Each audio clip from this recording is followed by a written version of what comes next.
already know who it is, man. It's that voice. It's Apostate Radio now. Apostate Radio. Oh yeah. Oh yeah. Once again. You know, when we're gonna come up with a record. Like, I think we just need to make an album, music inspired by Apostate Radio. This is going to be you singing over that 30-second intro music. Look, you can't have just instrumental music like that playing without a jingle. I hear you. Especially when you have the Holy Ghost rising up inside of you every Sunday night. The Holy Ghost rising at Sunday night. Maybe. Oh God. Greetings. Good evening, everyone. Good afternoon, ladies, gentlemen, children of all ages. It is that time once again for Apostate Radio. This is our 21st episode, dude. 21st. 21. Yes, it is old enough to drink now. Old enough to drink. Old enough to drink. Look at us. And I've got it right here. I got it right here. I'm drinking coffee and tea. Coffee? Yeah. At 8 o'clock? Yeah, man. I'm not gonna lie. I'm a little hungover. I had a big family party yesterday, and we watched UFC afterwards. So, right. It's a big UFC. Topuria beat up on Oliveira. Oh my God, I did see that. Yeah, I did see that. Jeez. So that was a crazy event. Actually, I think there's like at least the last 3 fights. That's what I caught. Were all killer fights. Like just like stand up, like beating the living hell out of each other. Like 2 flyweight big fights, and then the last one. Because because the one I saw, guy caught a 2-piece. Yeah, that's one. Yeah, you shared that 2-piece with a biscuit. Ooh. And I'm like, Jesus. And then the other one, I don't know if it was from the same event, but like a guy got tapped out. Yeah, one was tapped out. Another guy, I think our brother Herb Dean let it go a little too long, if I remember, and the guy got KO'd, and then like he didn't stop the fight quick enough. I think it was Rodriguez actually. That might have been the 4th fight. He went like with a hammer punch. I was like, oh. Yeah, like no, like stop. He's already gone. Yeah, he's stop the damn match. Exactly. The DC United lost again. Man. Not again. Actually, I think we just scored, by the way. Let me see. New York City? No, USA. Oh, that's right. They're playing. Oh, they're playing. So unless my friends talk about something else. No, our teams are playing each other. USA and Costa Rica. Oh shit. Yeah, our clubs, our national clubs are playing each other. Yeah, this is the Chavez Classico right here, they call it. My 2 teams face each other. Oh my God, yeah. Dude, I'm 3 wins. DC United 3 wins in the last 22 home matches.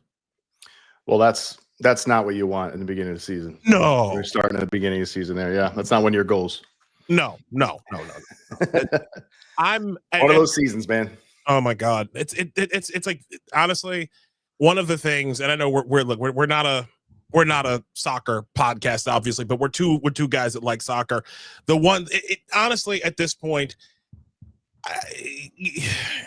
Jason Levian's got to sell a fucking team.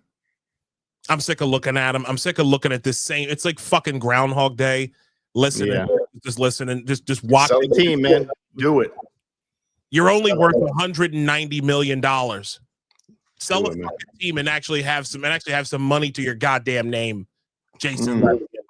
Don't do how they did you in Kaplan at Swansea City, where they basically snatched the team out of your hands and said, "Nope, you're gone. Enough already." They had enough of you. Anyways, let's get on with the show. First things, we got a lot of stuff to cover. Big show today. Our guest is here. We're going to bring him up momentarily, but to take care of the first little bits of business, of course, you can follow us individually at Isaiah L. Carter and at Nostra Chavez. You can follow the show, our show page at Apostate Radio NY. You can get little show updates. We talk a little shit there, and we also do discuss the news of the day. We are currently I want to take a quick peek at this while we're talking about it. Apostate Radio is at Apostate Radio NY at 789 followers. 789 followers as of tonight. Can we get to 1,000? I think we can get to 1,000, man. That's what I think. To 1,000 tonight. Yeah, 1,000 followers at Apostate Radio NY. I'll put something in the comments on that. Also, if you want to support the show, we've got a couple of things here. We've got a buymeacoffee.com/apostate radio. That is Nose's underwear fund. That's right. Got to do something about that, man. Leaving skid marks on my shorts now. Oh my God! What? There's something back there now? Well, not my. It's my short, my gym shorts, not my boxer briefs. So it's getting real desperate now. Oh my God! Times are crazy. Times are crazy. Also, for my page, Isaiah L. Carter. Subscriptions are now available, $5 a month. We're still working on some of the things with that particular program. I will tell you that we probably won't be able to get anything together with that subscriptions wise until after the 26th, after July 26th. Just letting everyone know. Because with the wedding coming up and several things taking place in between that, yeah, I'll have a full slate of things for the subscriptions. But yeah, $5 a month gets you upcoming access to things. Also, I did drop this in the chat in the chat earlier. I do have a wedding fund and also an Amazon gift registry. I'll share those again in the chat, and I'll share it underneath of this. I'll share it underneath this on X once again. Thank you so much for those of you who have gifted something. It has been we greatly appreciate it. We thank you for all the love and support that's come our way. That's come our way, and we really appreciate it. We really appreciate everything. We appreciate the support, the love, the kind words, everything. We love. We thank all of you for supporting our show here. So let's just get this started. Coming to us tonight is a very, very special man in my life. Okay. I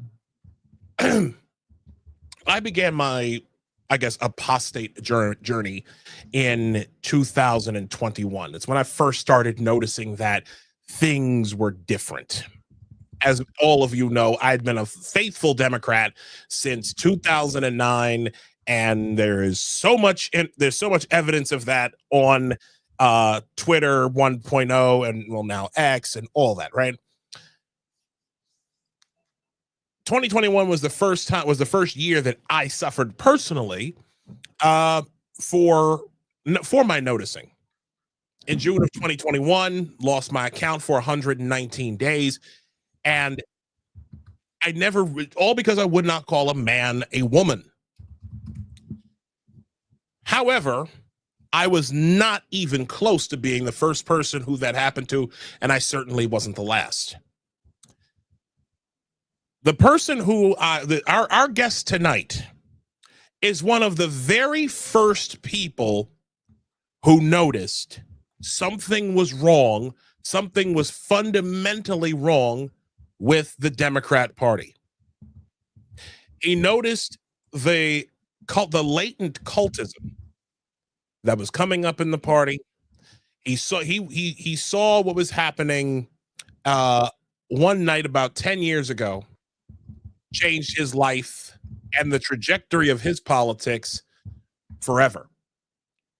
Coming to us from the West Coast tonight, my dear friend, a great man who has been in the trenches for a very long time. I give you Mr. Matt Osborne. Good to see you, sir. How are you, man? Hello. Can you hear me now? I can hear you. We can hear you fine. Okay. We can hear you fine. Thanks. How you doing, Matt? It's quite the introduction. I was having a little connection issue. Yeah, thank you very much. I'm not the first person who noticed ever. I actually have to credit my radical feminist friends who were getting unpersoned in 2015 for pointing out what was happening to me, because I was confused. Like, I noticed something. What am I noticing? And what I was noticing were purges that were taking place that were unremarked in the Western press, comrades.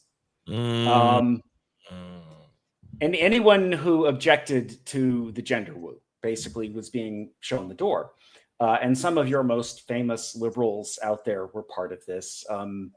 Those who were in the sort of media, liberal media space, a lot of them who were big names at that time were part of that process. And, you know, they're not about to, they don't want those skeletons to come out of the closet, surely. They don't want people to know what they did. And, you know, it goes actually back much further than that. I've talked to you before about how it goes back to the early 1970s. This was a fight that was going on within feminism for decades without anybody noticing, right? Nobody cared. Nobody took stock of what was taking place. And you can go back to 1979 and you can find a book called The Transsexual Empire by Janice Raymond that is prescient. It's all about today. You read that book and it's like, it's today. And so you've had people who've been calling this out for as long as I've been alive, but nobody noticed, right? It certainly didn't gather enough media credibility. In fact, what happened is that media systematically, going back decades, has given a very incomplete and misleading picture of the phenomenon. Like, go back to Phil Donahue, right, in the 1980s. You've got, you know, the word transgender wasn't even being used yet. Yeah, they're using the word transvestite, right? And you've got on the stage there, their wives, right? You've already got trans widows are already happening. And their stories, you know, they come across as like they're almost in a cult at the time, these ladies. And it's because they are kind of swept up in something that they can't control. And the stories that you hear from trans widows about this, the level of control involved, the really creepy feeling of having a husband that wants to wear your skin. You know, these are disturbing implications that we don't want to discuss if we're going to have this be a civil rights movement, right? We don't want to talk about autogynephilia. We can't have an honest conversation about that. Well, here's what that does, though. Ironically enough, not ironically, by design, it leaves clinicians completely in the dark when they meet an autogynephile, right? They don't know what they're dealing with. They're not aware that this is a paraphilia. So they have no way of advising this person with evidence-based advice, right? And it becomes ideology right away. That's all that they have to offer this person. So for one of a million reasons, somebody can come to this transgender phenomenon and find a disturbing implication. Whenever you approach it from any angle, you find this stuff going on. You find, especially with the trans kids phenomenon, like how much consent can a 5-year-old really give, right? They know who they are. Well, Isaiah, are you the same person you were 5 years ago? No, I am not. None of us is. So how can a 5-year-old possibly know what they are in the future, right? How can they possibly? Yeah, unless there's an ulterior motive involved, which I think we all know like what their ulterior motive is and what it's become.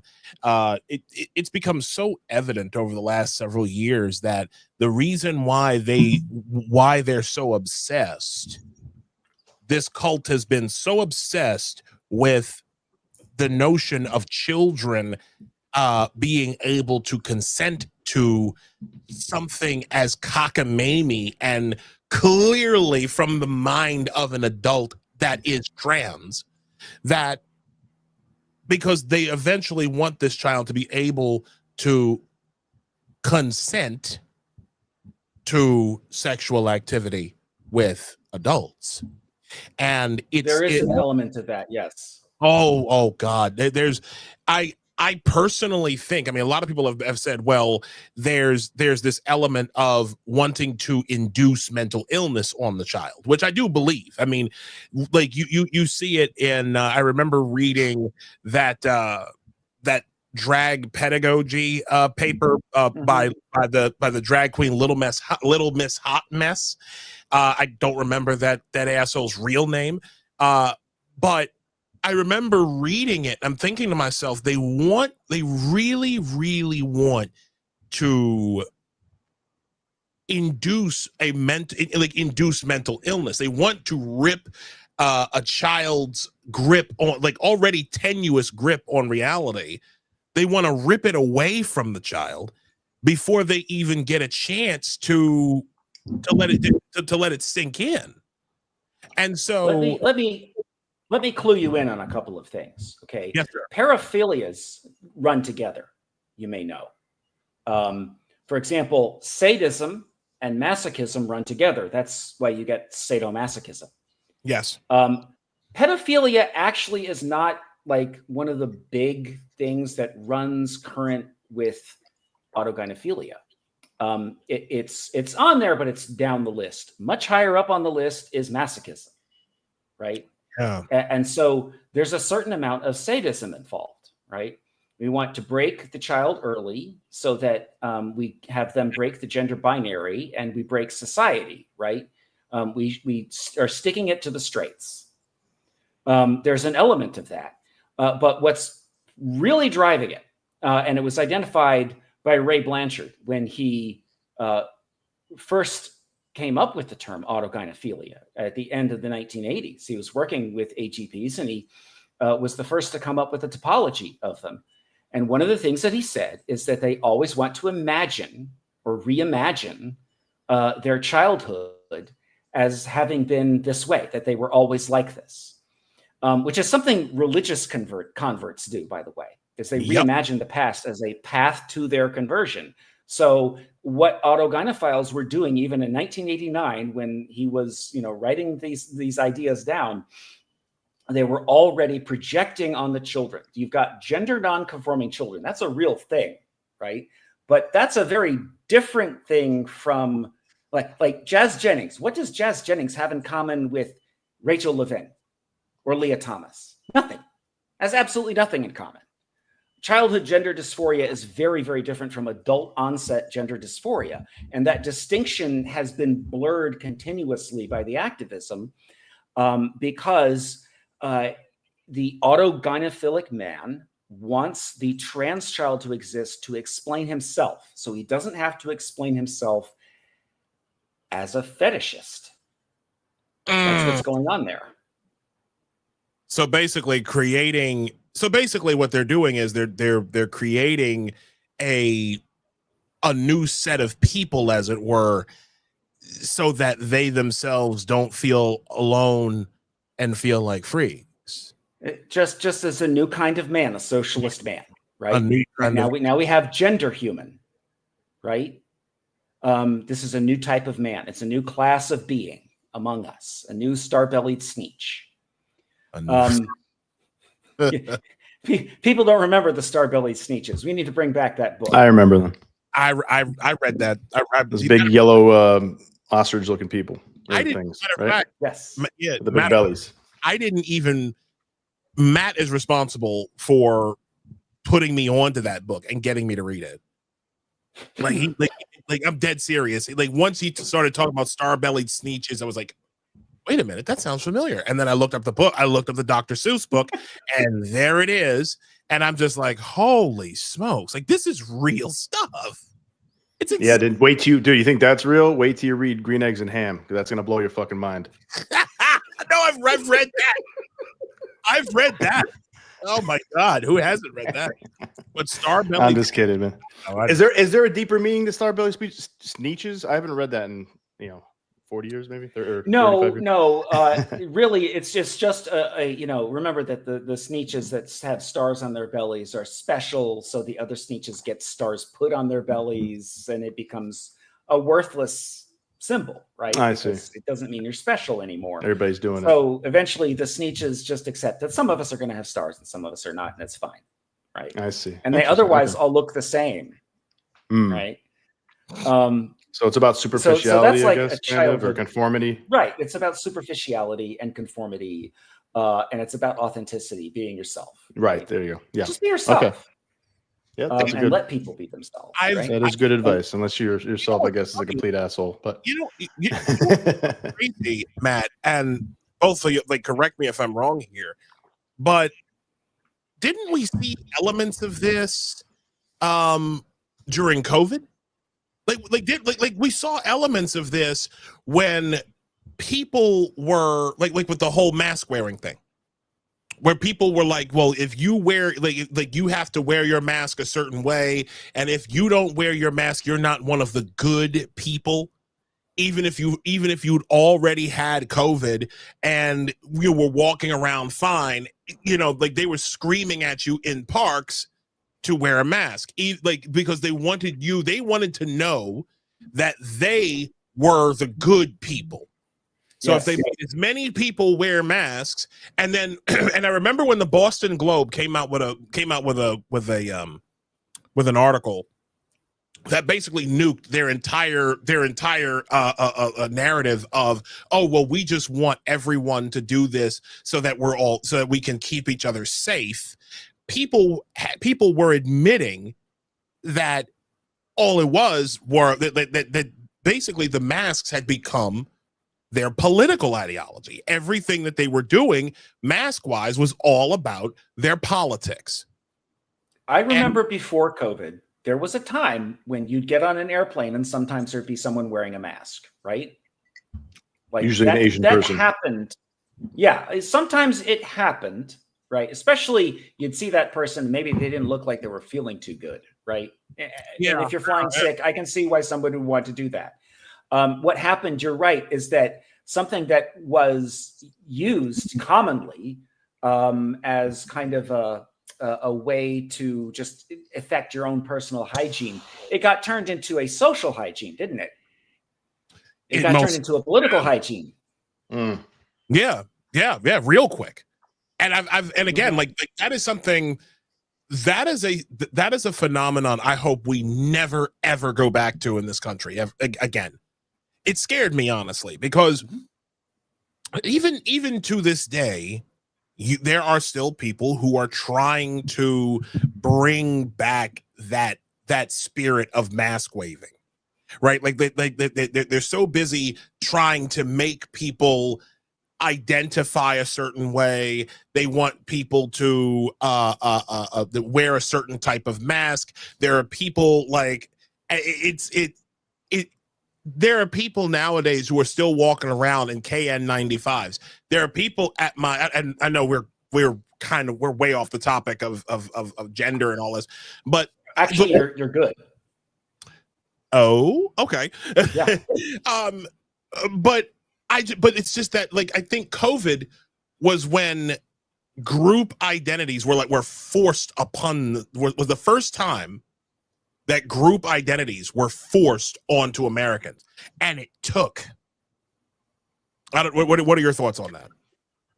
I would say that there's something to what you're talking about here, because first of all, at the beginning of COVID, there was one wave that happened, which was kids who had been identifying as transgender at school who came home and suddenly they're not having to perform gender in front of the other kids all day, and they desist because they're not getting the attention that they used to get. That was one thing that happened at the beginning of COVID lockdowns. And then over time with COVID lockdowns, you had the opposite effect of kids who were online all the time. Yeah. And this is something that's been reported so many times in parent narratives that I've read. I've probably read hundreds now of parent and detransitioner narratives, and they reference COVID, right? The effects of COVID on their family. So, there is something to this, that identity politics got really, shall we say, intensified by the sort of social and political dislocation that we were all experiencing, right? We're all feeling like we're on crazy pills for a minute. Yeah. Especially with the social distancing and the masking and all this stuff, it becomes this mass conformity, and it ends up in the vaccine. Now, let me tell you, set aside all your medical questions about the vaccine. Just set aside that whole debate, okay? Mm-hmm. If it had been a normal vaccine, still rushing the vaccine to people, there would have been a problem, right? There would have been people saying, wait a minute, no, I don't want this. You would have had that in any case, right? Didn't have to be this vaccine. It could have been any disease, any vaccine. The fact that you had this rushed vaccine gave people pause. The fact that it was brand new, the way they had made the vaccine, gave people pause. So even if there's nothing wrong with it, even if there were no ill health effects, and I'm not questioning anybody who says they had ill health effects, I'm saying even if there were none of those health effects being reported, there would still have been great anxiety about this shot that we're all supposed to take all of a sudden, right? It would have felt very weird to us, no matter what. But for me, it was a little easier because I have been in the Army and I'm used to taking shots, right? I got the letter to show up at the VA clinic and get my shot, and I got my shot. And I got a letter to show up again, and I got my shot. And that's just how it went. Yeah, I was in a situation like that too. I mean, I remember when I was the very brief time that I was in the Army. Weren't you you were in the Army too, right? Yes. Okay. Yes. Yeah. I was in the Army in the 90s. Okay. Yeah. I was in the Army for 5.5 months in between 2002 and 2003. And I remember getting real sick in that time. Like, I'm talking like they had me like quarantined in like in the hospital at Fort Jackson. And I remember sitting with this major, okay, because the doctors are all officers. And I sat there and he's talking to me about this shot. And he was like, well, we want to give you the shot, see what happens. And I took it. And Matt, I swear to God, I didn't get sick for 2 years after that. I'm dead serious. I didn't get sick for 2 years. Like, I'm going into 2004 because I had moved back to Baltimore, and I got married the first time in 2004, and I didn't get sick once from 2003 up until about 2005. It was crazy. It was absolutely crazy. I don't know what was in it, but to your point, like, that's how that was. You just you're already in a captive environment with the military. You're told what to do. You're given orders on a regular basis. Your life really isn't your own. So it's expected. So I'm used to that. Right. Most Americans are not used to that. Are not. They most certainly are not. Like again, like you're like all of a sudden thrusting the general public into a military-like situation, where their every step is ordered a certain way. I mean, that's what we're seeing right now. And like with this march of socialism, where people want to continue this abusive relationship with their government. It's insane to me. But I want to talk about what got you started. You sent because I remember I just sent you the link. Oh, you did? Oh, where'd you send it? You put it in the private chat? I put it in the reply to you on Twitter. Okay. So, the video link. Yeah. Yes. So I did pull that up. Let me just go ahead and bring that in.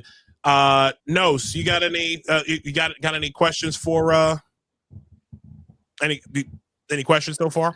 I'll just add to the another thing about the COVID thing was it was a lot of social pressure too, both social pressure about getting people sick and dying, but also I think I've forgotten social pressures as people wanted to get back to being together. Like people are super social creatures, right? And I felt it myself. Like everybody's just like, just take the goddamn shot, so we can go back to freaking partying or going back to seeing family or go back to hanging out with our best friends, whatever. So that was another thing that came to mind. That was a interesting dynamic to it. And of course, then we had the backdrop of the Maoist cultural revolution that was the George Floyd summer, BLM Antifa summer. Yeah. That, of course, that's really what got me a little bit more vocal. I mean, I was vocal before. I've always been against wokeness forever. I was a Democrat for all my life, even progressive, but I was never woke. I couldn't stand it. I didn't like third wave feminism. I thought much of it was horseshit and unfair, and it was a power tool. It really was, mansplaining, stuff like that. It's like I was like, what do you mean mansplaining? It's like women explain things from their own point of view all the time to men, constantly. Like try having a freaking significant other. They're constantly telling you what you need to do. So how is that woman-splaining? Like, what are you talking about? This is just a sexist way to try to shut up men. Like, shut the fuck up. So that drove me nuts from the beginning, and other things like that, or like 1 out of 3 women are sexually assaulted, like these kind of stats that you would get from the universities. And I'm like, really? Like, and like Lou Perez, do you know the Lou Perez on X? He made he's like a libertarian comic. He was with We the Internet. Familiar with him, yeah. He's from We the Internet. He was one of the first guys to make fun of wokeness, like in a more public. Like, he had like so many great with We the Internet TV. I think it was like an orange, like whatever, but they had so many great skits against like wokeness and stuff. And he's still doing stand up, and he's on Fox News, and he's with some other. I think he's with Fire now, actually making videos and stuff. But anyways, what the hell was I talking about before? I just totally lost my train of thought. No, you were talking about how you were always against this leftist push, even when you were in college. You were talking like, yeah. Okay, great, thank you. So so he had this great point. I don't know if it was a tweet or something. Oh yeah, I think it was a tweet. And he just said, like, if there's 1 out of 3 or 1 out of 4 women are sexually assaulted in colleges, why the hell are people sending their daughters to college? Like, is it worth it? Like, there's like 1 in 3, 1 in 4 chance they're going to get sexually assaulted in college. Like, is it? And this is like basically guaranteed. Like, maybe it's just not worth the education. Maybe just homeschool or some shit, or get into the workforce and be an intern or something. It's like a crazy. It's like the intern for Harvey Weinstein. Yes. But if you think of it that way, it's like you're sending your daughter off to, like, almost a great chance of like being traumatized. It's like, maybe this isn't the best idea then, or it might just be bullshit. What are your thoughts on that, Matt? I would say that an impressive number of women actually do suffer some sort of sexual assault during their lives. And when you talk to women, like, you just ask, how old were you the first time an older man leered at you? And it's usually 11 or 12. Mm-hmm. But is that sexual assault? That's the question. Right. I'm saying that it's very creepy. It's very unpleasant going through life that way. Right. No doubt about it. Not at all. I think the question is the language. So the language you're using, right? Like, right. Exactly. You can't equate, like, it's very unpleasant, very creepy. Men should not be doing that to little girls, but it's not the same as like being raped, being molested. Why should I be held responsible for what that man did? Yeah. I mean, people. No one likes collective punishment, right? For for the actions of one individual. And there's just a lot of concept creep and conflation of words, and it's like it actually does a disservice, I think, to real what do you call it? Victims of sexual assault. Which I agree. I think there is it is a large number of women that get some sort of actual sexual assault, actual, like, really really crosses the line stuff, and probably a lot of it doesn't get reported. So I'm not trying to underplay that either. Not at all. But I think that I think there's like a way that they've kind of manipulated language and stuff in a way, which is we see frequently with the far left and the critical theory folks that make it so, it just totally warps everybody's minds about what's actually going on and gets people all hyped up and gets them all scared or angry, and you're able to emotionally manipulate them when they get that critical consciousness.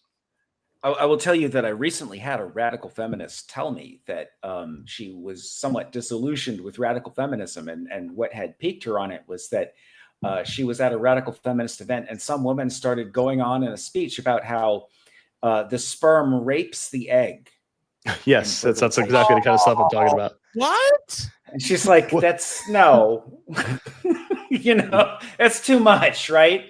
So these crazy ideas have a way of like repelling people. Oh yeah, and like, what is the alternative to that? Is there like, should the sperm take the egg out to like a really nice date, meet the parents first? It's like, what are you talking about? Like why are you? Get consent. Is just get consent. We have to sign this. Should they sign consent forms?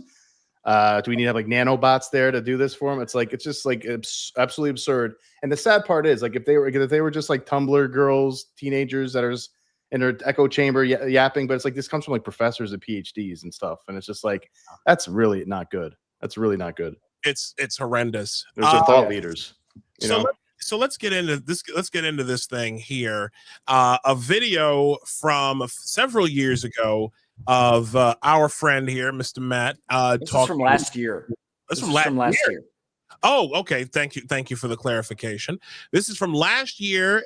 He is speaking to give us a little rundown of this video real quick. This is Liz Collin of Alpha News. I don't know if you're aware of Liz Collin or Alpha News. I'm not sure if I am. They're based in Minnesota. And Tim Walz has tried to sue them to shut them down. That sounds about right. Yeah, that it does, doesn't it?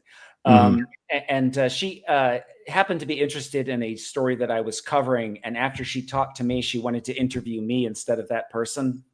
Go figure. Wow. So anyway, this is my interview with her. Okay. All right. So I'll let it play through. And if there's if you have anything you want to add to it as we go through, here we go, everybody. This is an interview with Alpha News from our good friend here. Let's get into it. Who left the party over what he calls the gender madness, the warning he sent years ago, and why he says the jig is up for gender identity. Next.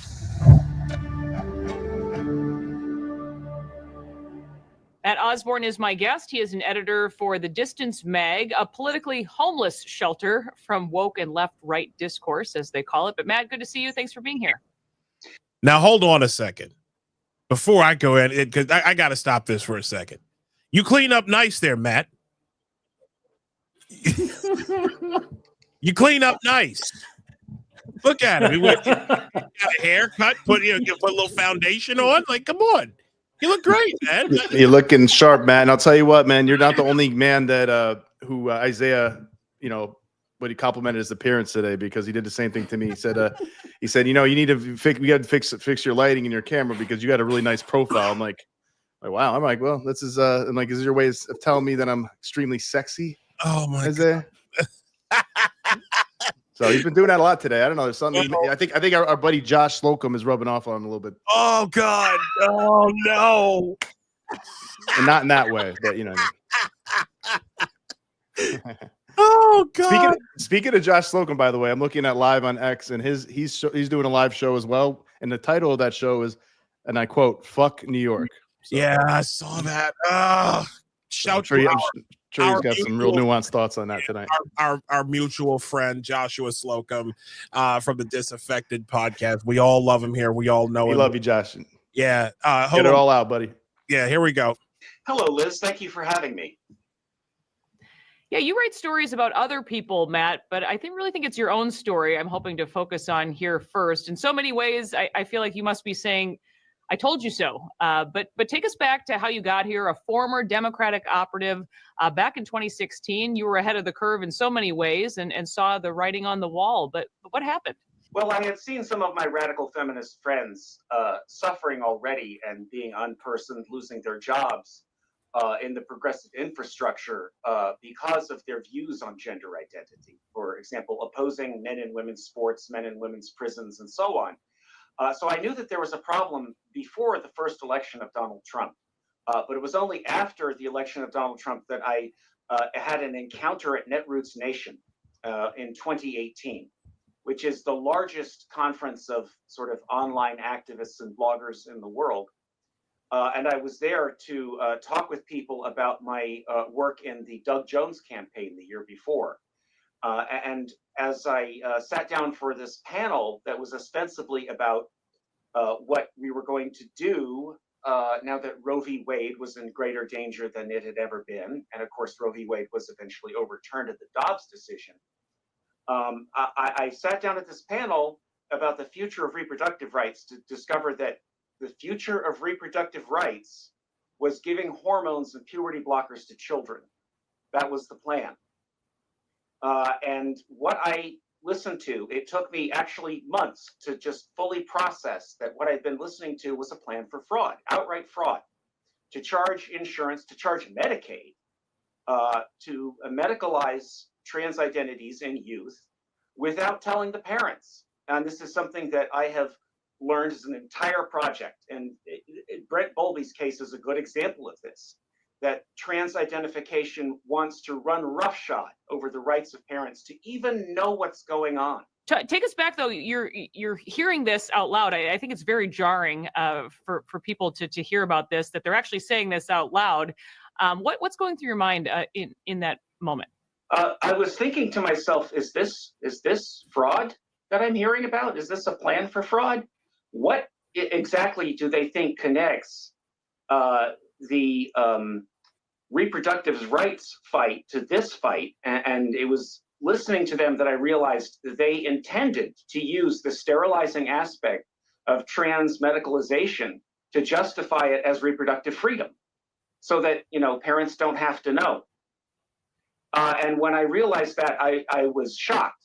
And it was at that point that a 6-foot black drag queen began to give a Sojourner Truth, Ain't I a Woman speech about how he was there for his trans sisters of the future who will need abortion rights because of stem cells and uterus transplants. So I got up and I walked out.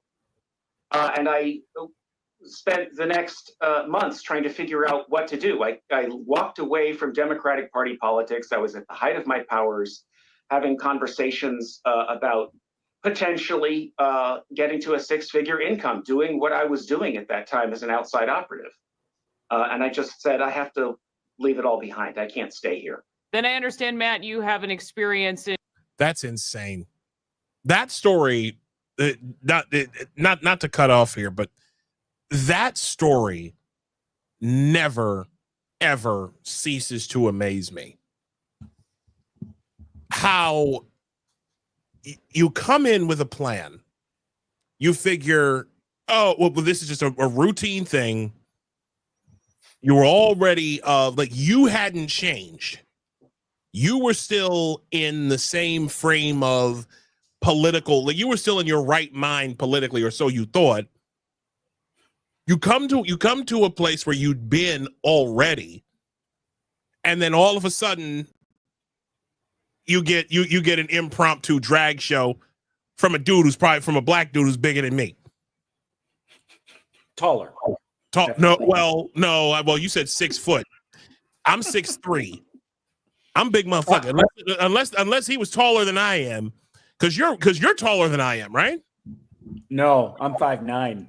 Bullshit. I've seen pictures. I thought, are you serious? You're not 5'9". I'm dead serious. I thought you were like 6 or some shit.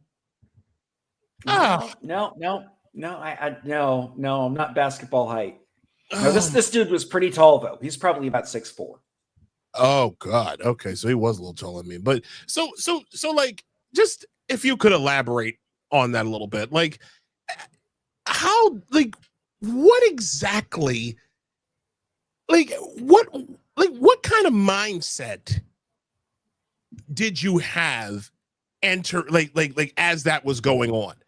Because I can't imagine, I can't imagine being in a situation where you're used to a thing and then all of a sudden politically they're just like, oh, guess what, guys, we're moving on to something different, something new and amazing and interesting. And here you go. Like what was that like for you? Well, to be honest with you, Isaiah, part of me was sitting there going, yeah, this was inevitable. And the reason is because the left, Democrats, they had 50 years to codify Roe v. Wade. They did not do that in one freaking state. They did indeed. They did not do that nationally. They did indeed. They thought, no, we don't have to do that. Women always come in last on the progressive left. I don't know if you've noticed that. But the more they yell about being, the party of women, the less they believe women exist, apparently. And that's where we are, right? I had seen the sellout, I guess, coming, but I didn't really see what the nature of the sellout was going to be, if you get my drift. So part of me is going like, yeah, that makes perfect sense that you're doing that. And the other part of me is going, holy shit, you're doing that? Right? Because how do these two things connect? How does the one connect with the other? And it was basically this very strained effort to try to connect the reproductive rights cause with gender. And that's because Planned Parenthood, as you know, right? They found a new profit line, giving out the hormones. That's rough. Yeah. One of the states that was referenced by these women who were presenting at this panel was Missouri. Missouri. I actually went to Fort Lost in the Woods in the state of Missouri myself. So, shoot. Fort Leonard Wood, Missouri. Yeah, it's not a fun place. But I've heard stories. Yes, they're all true. But yes, so Missouri was one of the states that was mentioned, and Planned Parenthood in particular. Lo and behold, Jamie Reed files an affidavit with the State Attorney General of Missouri, right, as part of her whistleblowing. You may remember Jamie Reed. She is the whistleblower who ended up shutting down the gender clinic at the Washington Center in St. Louis. I believe so. I've heard of her. Well done. Jamie Reed, her name is? Jamie Reed is her name. Well done, Jamie Reed. I've met her. She's a really, really great person. And she does incredible work and tries to confront these clinicians now to try to get them to just face up to the responsibility of dealing with the harm that's been done, right? And shutting down the harm from happening anymore. And now, she's on the winning side of things, it seems like. And that's a great thing, but it was a hard fight there for a while. And one of the things that she did was she blew a whistle, and the Missouri AG tried to obtain patient records from Planned Parenthood, and a federal judge, obviously, left Democrat federal judge, shut down this effort. No, we can't interfere in the privacies of the reproductive rights of the Planned Parenthood. Oh, man. See, it was cover for what they did for the kids. They used, we're reproductive rights. You have to protect us from the bad, evil Republicans, right? Mm-hmm. And they used that to shut down an investigation into what they were doing to kids. I see. Oh, interesting. So that's what the strategy was. The diabolical strategy was to protect what they were doing to kids. It's diabolical. This is absolutely diabolical. And so, the more time has gone on, the more little pieces of what I heard have actually fallen into place. Like that's actually part of what I was hearing about right there. Oregon and Washington were two other states. But my point is that when I was sitting in the middle of it, right, I didn't know all this. I wasn't processing that. But I was having kind of like a moment of like, I've reached that disappointment that I was expecting to have one day. I knew this was going to happen, and here it is. I just didn't know it was going to come this way. And I say I had already known something was wrong. I knew that there was contention about the trans kids. I knew that that was pretty bad stuff, right? But this is what just sort of, it was too much. There was, as a matter of fact, I didn't tell this to Liz, I'll tell you guys. In the conference center that I was at in New Orleans, there is an entrance at the conference center that goes into the adjacent mall. And right there is a margarita bar. So I left that room and I went to the margarita bar and I got the largest, most alcoholic drink that they sold, and I chugged it. Oh, wow. One of those dramatic TV moments there. Mm. Yeah, like, what the fuck did I just sit through? I have to. I feel like I can identify. Well, I can sympathize with you, because I'll never forget, for me, my earliest experience with this was the dual interviews with Piers Morgan.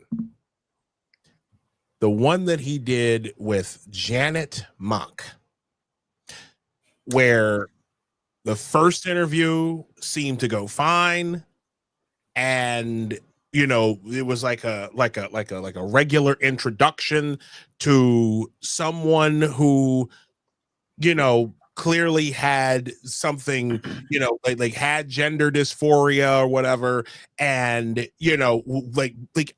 like trying to get to know someone, at least the way I thought getting to know someone like a regular person. And I remember Piers Morgan getting torched for days over that first interview. I don't know if I think that was in 2011 or 2012. I can't remember exactly. But because I remember that was the 2011, 2012 was the first time I remember hearing the phrase trans women are women. Mm-hmm. And I thought it was the most disturbing thing I'd ever heard. But like, I didn't want to say anything because I was like, I don't know. I had no idea like what was going on. And then I remember the second interview that Mock and Piers Morgan did. And that's when you started to see the political militant, the militant political stance. The nastiness, like, you need to conform to what we want, to what we demand, to like, you need to acquiesce to how we see ourselves, and if you don't do that, then you are a transphobe, then you are an evil person. And I'm like, so, and again, I didn't know what I was looking at. I had no idea what I was looking at. I remember writing a piece for my old Substack, not Substack, my old WordPress blog, and I remember reading like writing a like a paragraph about it in a separate piece, and I'm just like, I genuinely did not know what to think of it at that period of time. Mm-hmm. But for me, like, yeah. I had started to see that nastiness, and then once they started going after women who would not date, like lesbians who would not date one of these guys, and that was when I was like, okay, a line's been crossed. Have you noticed, just out of curiosity, have you noticed, same as like, the second trans gets introduced into the world for the mainstream, all that talk about street harassment and manspreading and mansplaining and all this other type of shit, have you noticed that most of that went out of the window? I'll never forget. You did for the same, well, yeah, for the same reason that the only way to get ahead in democratic politics as a basic white boy anymore is to become a woman, right? Yeah. Well, that's how you join the civil rights movement. That's how you become oppressed. Yeah. You escape the dreaded straight white male label. I've even, I'm gonna say this. And this is gonna sound absolutely crazy, but I don't care. I say crazy shit all the time. I'm not wrong. A lot of times I'm not wrong, and when I'm wrong, I'm wrong. But in this case, I don't think I'm wrong. I actually feel bad for white men. I do. I feel bad, like, for white men who have absolutely no idea what's happening to them. Like, no idea, like just getting hit, like, broadsided. Like, you're just driving along and all of a sudden, like, you've seen those videos, right, where a guy on a dash cam is following this car, and then all of a sudden the car blows through a red light, and then all of a sudden, bam, an 18-wheeler like broadsides them, and they're like obliterated from the planet. Like, that's kind of how I feel like the last 10 to 15 years have been for you guys in some ways, because it's like none of yous were expecting this. None of you were expecting this. And then and on top of that, like, the fact that a lot of guys, a lot of men, a lot of white men felt like they had to troon out, essentially, to get ahead in life. Like, there's actually a part of me that feels bad for a guy like, well, a very small part of me that feels bad for a guy like Charles Clymer. He's a piece of shit. That guy's a piece of shit. A very, very nasty, well, he was already an abusive guy, a male feminist. He was just a jackass. But there was a part of me that did kind of feel sorry for him when he's on Channel 4 in a full face of makeup and like Betty Boop lipstick going, "Hi, my name is Charlotte Clymer." And I'm like, you're this big fucking guy in makeup. Man, I'm looking at him now. In the beginning of his transition journey. And now here he is. He's literally become a caveman in a dress. What is the point, man? I don't get it. He's become a caveman. I'm looking at a picture of him, man. You do not have the jaw or the facial structure. Yeah, structure to be pulling off makeup. What you're hitting on right here is one of the things that happens with autogynephilia. Is that people start to, the victim is ruminating on themselves in the mirror, and it's like Silence of the Lambs. Buffalo Bill, you fuck me. Yeah, I'd fuck me, right? That's what it is. He's staring into the mirror, and he's, seeing the woman inside. He's actually seeing her. That's what's happening there. That's creepy, man. I'm sorry. You don't see her. You can't see her because it's happening inside of his head. But all the effort that they go through with filters and, the head tilt, there's always a head tilt, right? You got to find the right angle. Exactly. They're doing every last trick in the book, right? Yeah, like doing like this, like, yeah, just weirdo shit. Yeah, the Zoran tilt. Yeah. Zoran and Mondani. That smile, man, is New York. obnoxious. Candidate for New York City mayor is a fucking communist, and he does that head tilt too, where he's just kind of like, "I'm Zoran Mondani." Right, like I have 5 different accents. Like you're a fucking waifu character. We're gonna get to him in a little bit. Yeah, but we're gonna get to him in a little bit, because what's crazy is how we've known each other for, I want to say we've known each other over 10 years, you and I, because we go back to when the liberal movement on Twitter was the hashtag P2, right? And we have a mutual friend who shall remain nameless. I'm pretty sure he's lost his mind by now completely. Cat guy. I hope he's okay. I haven't heard from him in years, but I actually got a note from him And he told me after the election, you were right, Matt. What? What? No way. Right about what, Matt? He said you were right that it was going to turn on the gender issue. He had seen it himself where he is living now. He had all these conversations with people and he realized, actually, yeah, this is really hurting Democrats.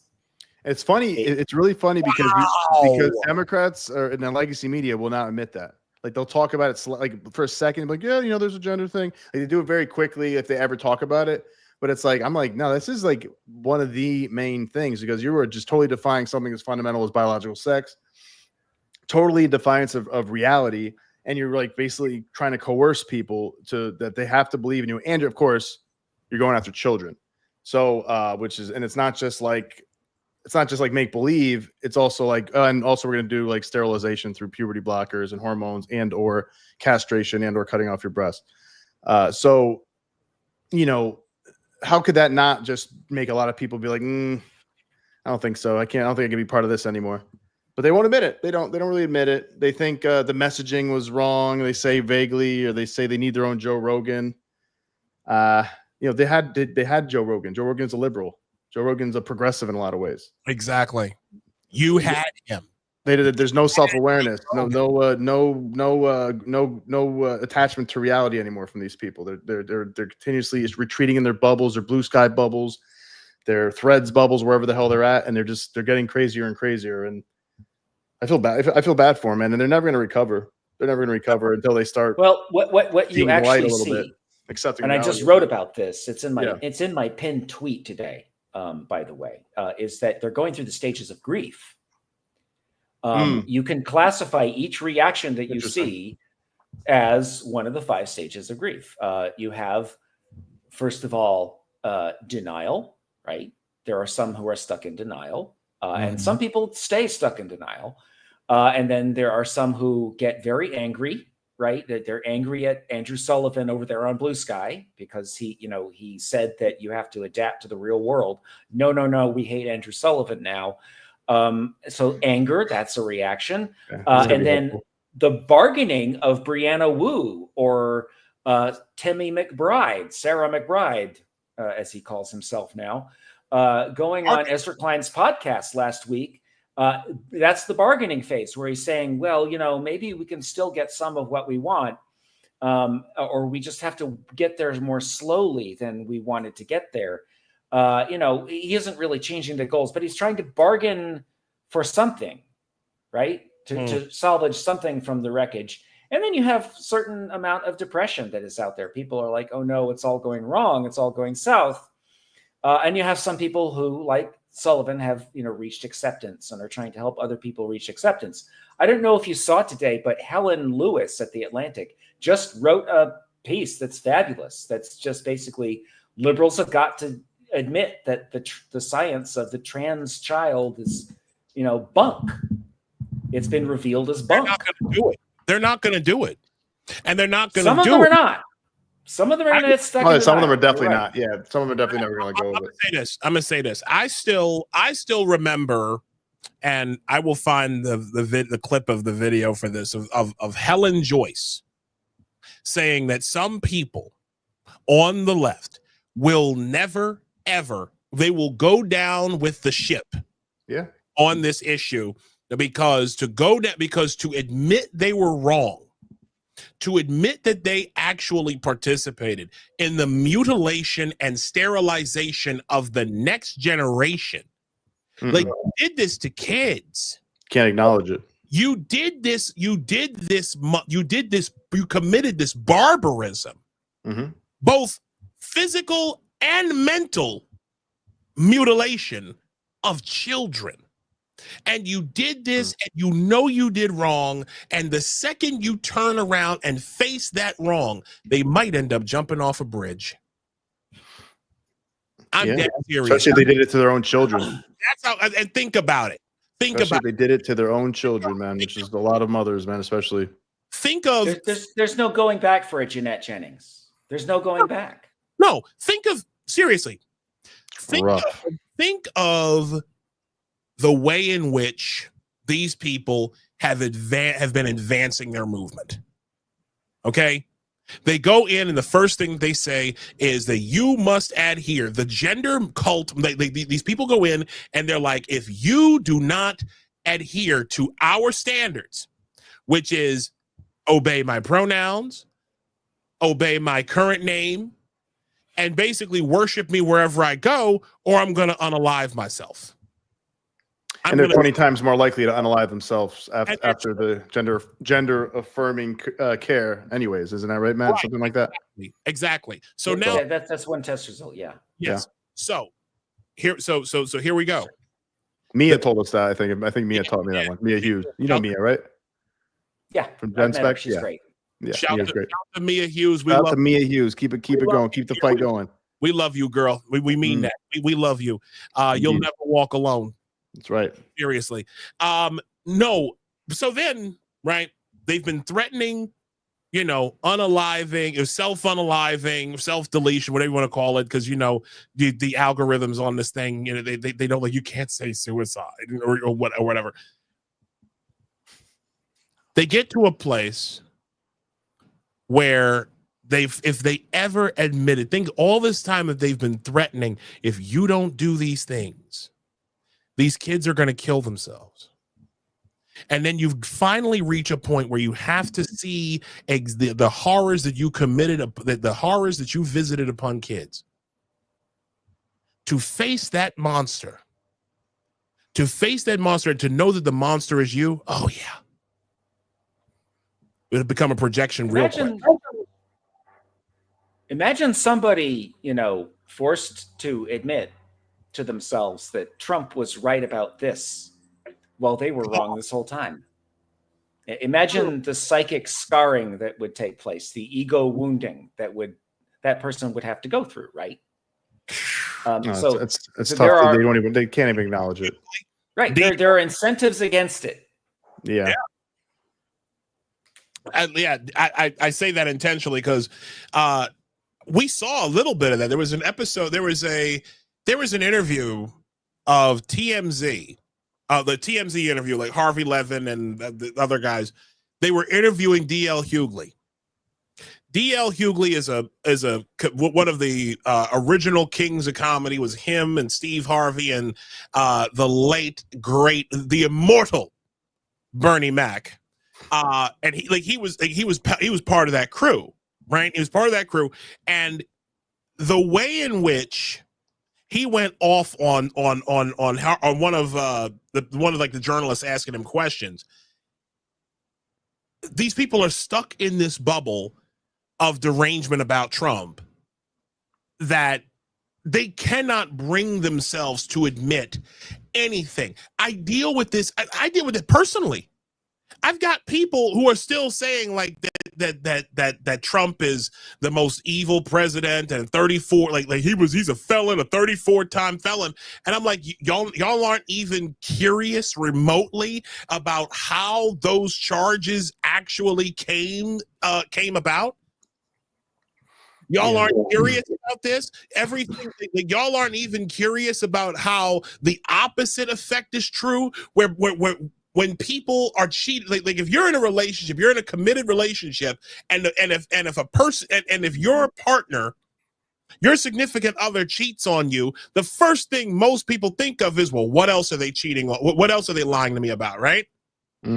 The exact opposite happened with Donald Trump. Donald Trump was made into a truth teller. So now everybody's wondering, well, what else was he telling the truth about? And that's where we are now. And what else is the legacy media lying about and the Democrats lying about? Legacy media and all of these other entities. What else were they lying about? They have been terrible about the gender thing. I mean, I kind of talked about it before just now, but boy, do they not mention anything about gender ever on CNN, unless it's like when Trump's like trying to make this law. It's like, what about the things that like Gen Spec's coming out with? What about the WPATH files? Boy, I haven't heard jack shit about that on CNN or MSNBC. It's like Tavistock, all these different things that have come out, like studies. I mean, this shit is so obvious. You don't even need any studies. I mean, it's good to do them, but it's like, it's not good to castrate kids. unless they actually literally need to for medical reasons. You know what I mean? It's like you shouldn't be blocking puberty. You think when is that a good idea? You know, Right. I don't know. Maybe there's one instance where like medical situation where it actually is a good idea, but I don't, just because they feel a certain way because puberty's tough and because maybe they have depression and anxiety and spend too much time on Instagram, or they're autistic, had a weird childhood, kids don't like it, maybe not that attractive, so we got to castrate them. It's like, this is people should have been like, whoa, what are you talking about? Like, this didn't even need studies, but the media was on board 100% because they conflated it. It seems like they conflated it with gay rights, gay marriage, stuff like that. And it's like, that's exactly what I think most of the Democrats and the progressives are doing is like, you know, they're like, well, I don't want to go against the LGBTQ, blah, blah, blah, blah, you know, adding all these different letters, including like, you know, I'm sure MAPS is on there by now. You know, are you familiar with MAPS, guys? Oh yes. Yeah. So I'm assuming that's going to be on there at some point, and maybe not because they're reeling it back down, but yeah, it'll be there soon. Bestiality or something. They'll have some nice extra animal loving or something. Animal romance, whatever they'll call it. Furry romance. You know, and it's just like that's in a bad romance. Yeah, that's a pretty bad romance, I think.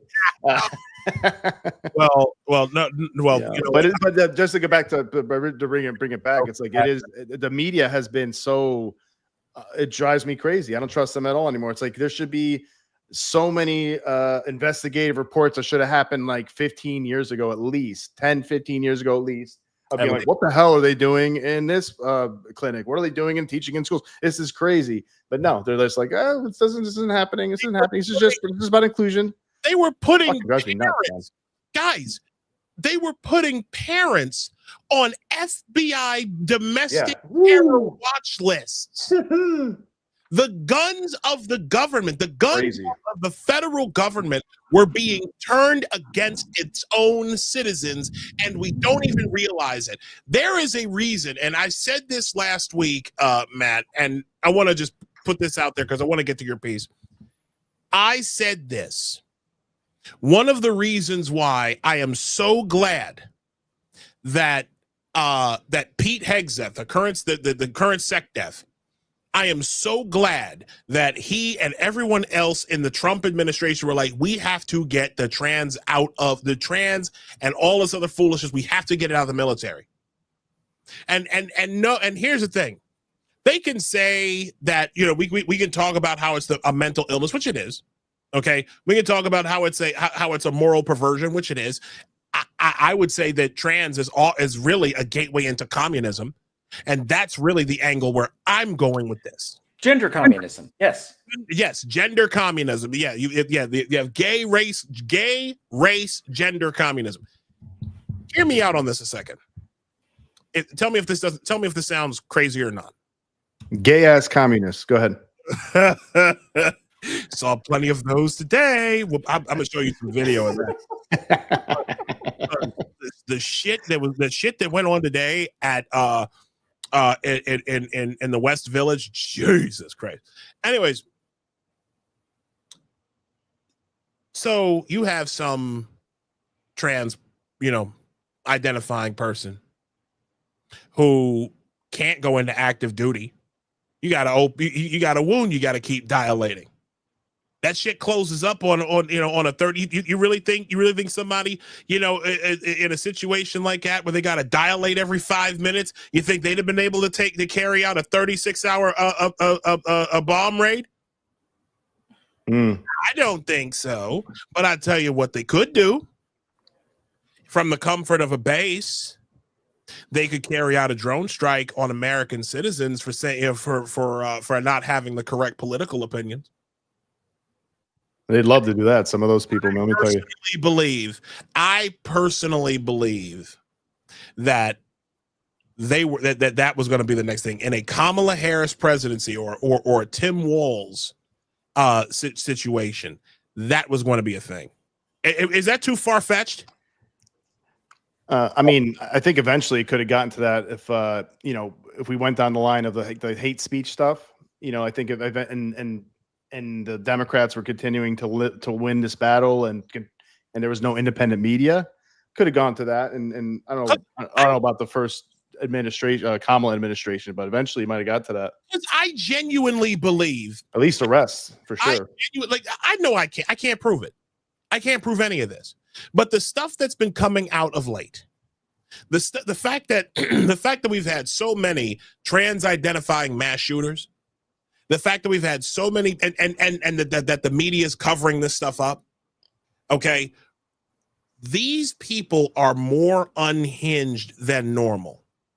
And so in a presidency, in an administration, in an administration which worships them and lauds over them and basically gives them carte blanche to do anything, I firmly believe that the guns of the federal government would have turned against citizens who expressed the wrong opinions. I do. It's happened before in other countries, at least.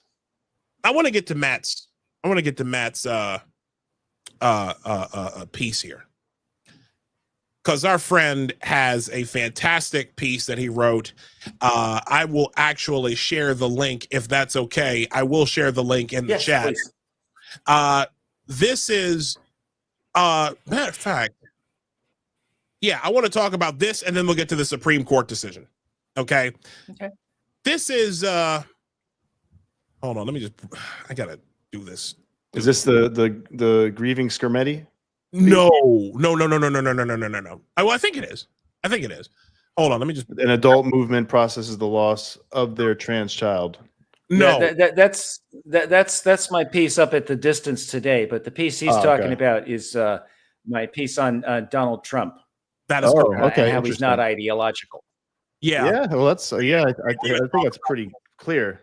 We're going to talk about this. There's also real quick breaking news. There's a mass shooting situation in Idaho right now. They're shooting firemen, right? Yeah, two firemen have already been taken out. Many more have been shot. I would assume that's a militia situation or something like that, like maybe a crazy militia. That might be a far right thing. It's Idaho. I think it's like in the woods. Maybe they're like, "Get off my land," kind of thing. Oh no! The stuff that I've been listen. You think it's a trans militia? The stuff that I've been listen. It's the Zizians. Listen, it's a new Amazons. I have it on very good authority that there are active cells of trans militia. There are Trantifa, maybe you're talking about? Trantifa, no, that's one, but no, I'm talking about in my home state of Maryland. Trans militias, really? Yes. There are trans gun groups right now. I'm gonna be surprised about that. Yeah. Serious. I am dead serious about this. Yeah. They have pastel colored flags with the AR-15 on it. Yes, it is absolutely true. Is that a joke, Matt? No. That's serious, dude. I will send you the flyer. I thought you were joking, man. That's funny. No, I am scary. not. I am not. Scary. I am so not. Shaggy Vac, one of our listeners over on Rumble, says you're 100% right. I thought the reason they wanted to force patriots out of the military and promote trans in military was because they knew they would love to fire upon U.S. citizens.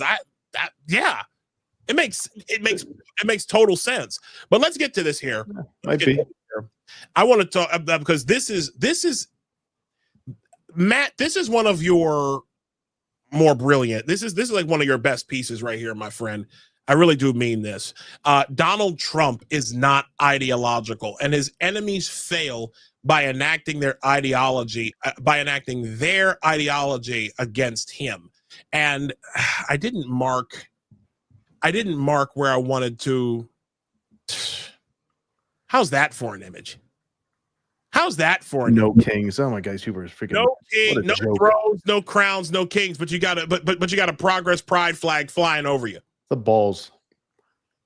It's the balls these people used to have. Yeah. So here we go. I want to read these three things here. Matter of fact, coming from a partisan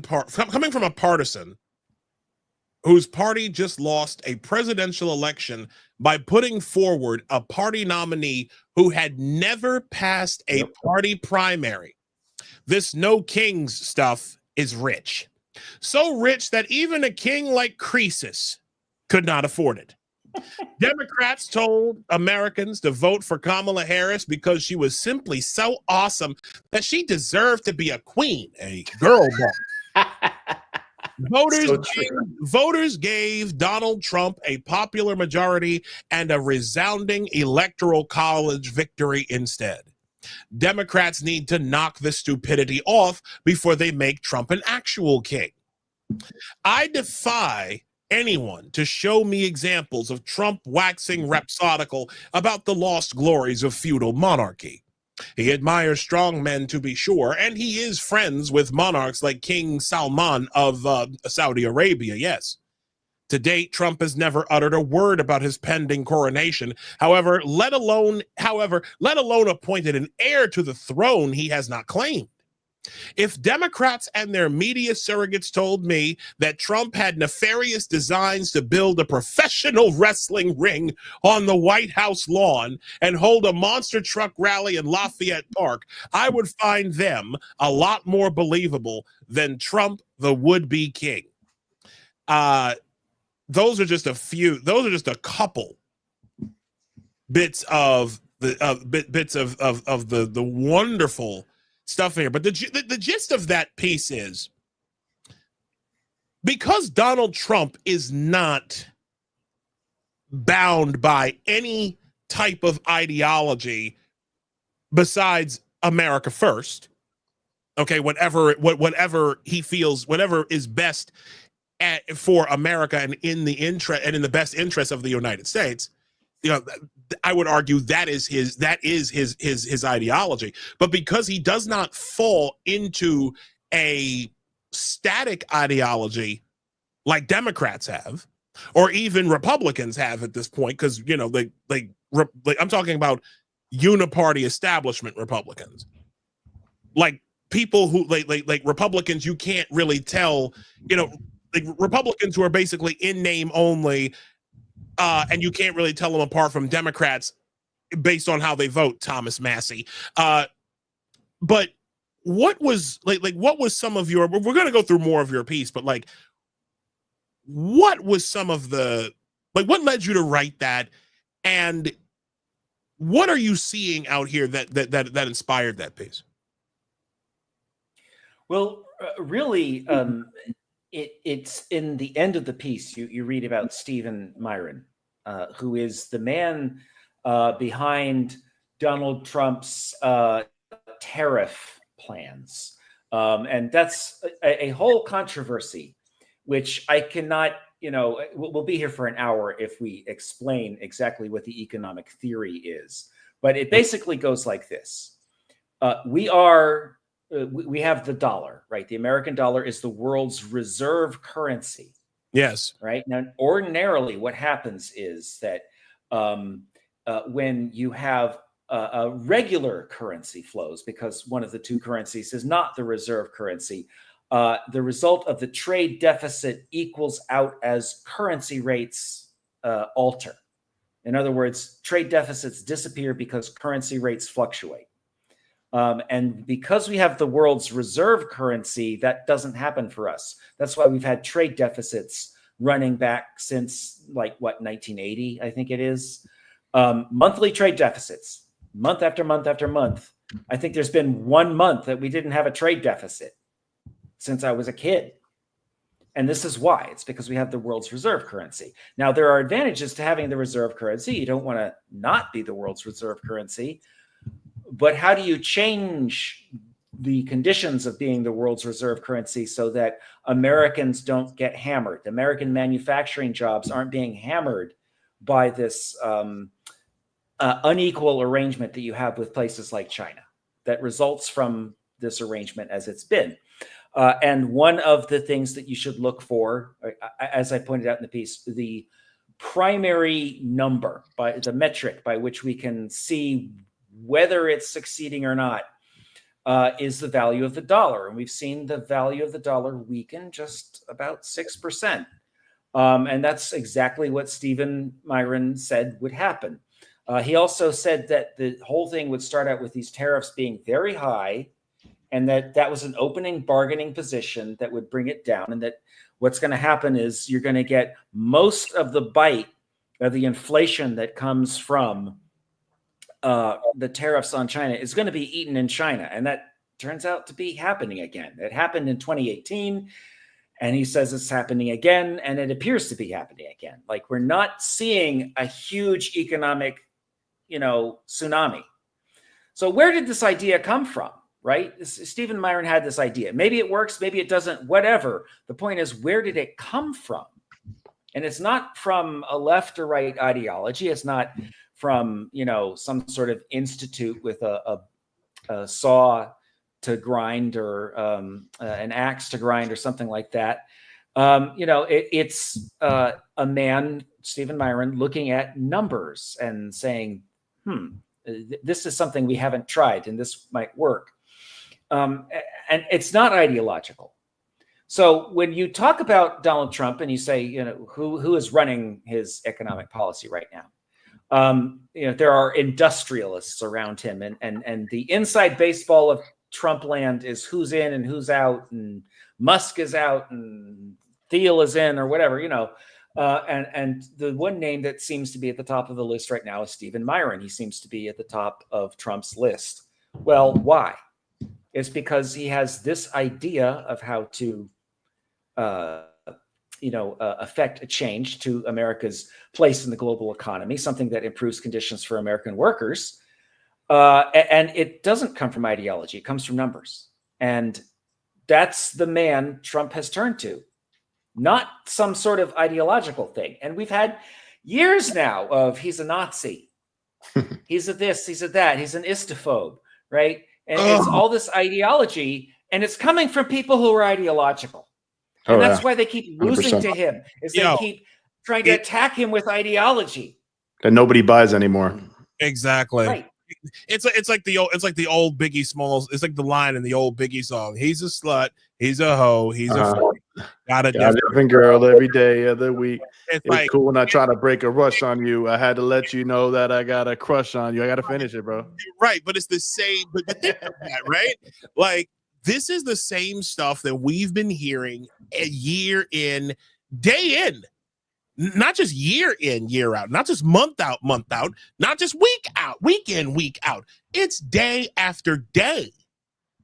Oh, People cannot it's one of three things. It's Donald Trump is a racist, Donald Trump is a fascist, Donald Trump is Hitler, he's Nazi, and like all of these different, he's a sexual assault felon. Oh my God. And again, king, monarch. It's like, do something different. Do something else. Matter of fact, instead of hiring because here's the thing, Democrats. I know that you're not interested in anything, a heterosexual black man has to say. As some of your operatives have said, straight black men are the white people of black people. Okay? Yeah. You said, Matt, you still there? Yeah. Okay. Like y'all said this shit. Y'all said, yeah. Yeah. You said a lot worse shit than that too. Oh, exactly. So here's my thing, right? Y'all have your entire ideology, Democrats, is you hate Trump. You have oppositional defiant disorder, and your entire personality, your entire everything is we hate Donald Trump, and whatever Donald Trump is for, we're against. Whatever Donald Trump is against, we're for. And meanwhile, while all of that is happening, an actual communist is currently running for mayor of the largest city in America. We'll talk about that more in the next hour. But I want to. There's one other thing in your piece. because I love this piece. I really do. I just want to find one other thing because you mentioned Miran. Hold on, let me. Yeah, I mean, I think Trump. What Trump seems like to me in a lot of ways, yeah, he's not very ideological. I mean, he is almost an old school Democrat in a lot of ways, like from like 15 years ago, like a Hillary Democrat back in the day. He hasn't changed that much, but he's a guy who seems to me as a guy who likes to. He knows he has leverage. He knows the United States has leverage on a lot of things, a lot of power, a lot of influence, and he's not afraid to use that leverage, and he's not ashamed to use that leverage. And I like that. Yes, because we're getting, the middle class, the working class is getting squeezed, fleeced for years, decades, and it's like at a certain point, like we're USAID stuff, and all these NGOs, we're paying our for everybody else's stuff in the world. Like, why can't they do this themselves? We have the technology. We've given you a lot of help. People need to start supporting their NATO, you name it. They need to start kind of figuring out things in their own countries, and the leaders need to stop being so corrupt in these countries. Exactly. And like, I like how Trump is like putting that on everybody. It's like, we're not gonna take care of everybody anymore. We're not doing that anymore. We can help here and there, maybe we help in emergencies, maybe, but it's like, we shouldn't be. Why we got to support everybody on Earth? We're not like we're soon, like the AI revolution is going to come. There's going to be less and less jobs. Exactly. So there's a lot of stuff happening now where it's like, we can't do this anymore. I like that he's and like, when he says he's going to do something, he's going to do it. If like with the stuff with Iran, we did with Soleimani years ago, it's like everybody was like, oh my God, I was worried. I was like, shit, I don't know, man. Maybe this might be like we've been hearing things about Iran for decades that they're so dangerous and they didn't do jack shit. Then we did this the other day with Israel. Israel was flattened them, and then we destroyed their nuclear facilities, and those they bent the knee pretty quickly. It seems like. I mean, I know we also have to worry about terrorist attacks and stuff, but it's like, yeah, maybe this is what we need to. This is the kind of stuff we need to do, so people aren't like they're attacking our people, attacking our troops, killing our troops. Why would the United States of America let people do that? Like, I don't get it. I don't get why you would let them kill thousands of our troops with roadside bombs and proxies and stuff like that. That's bananas to me.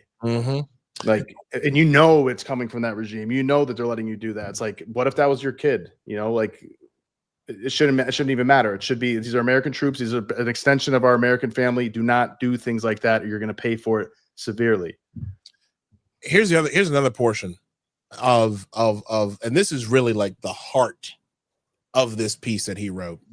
That Matt wrote. Matter of fact, let me just hit this here. Yeah, here we go.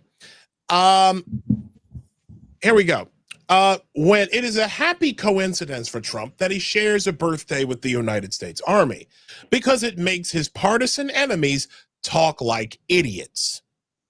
Trump never misses an opportunity to troll his political enemies this way.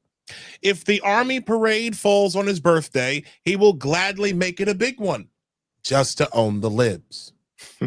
When he talks about reopening Alcatraz, his enemies fall all over themselves to remind voters that Democrats are the party which defunds police departments, encourages encourages lawlessness, and metes out two-tier racialized injustice to Daniel Penny.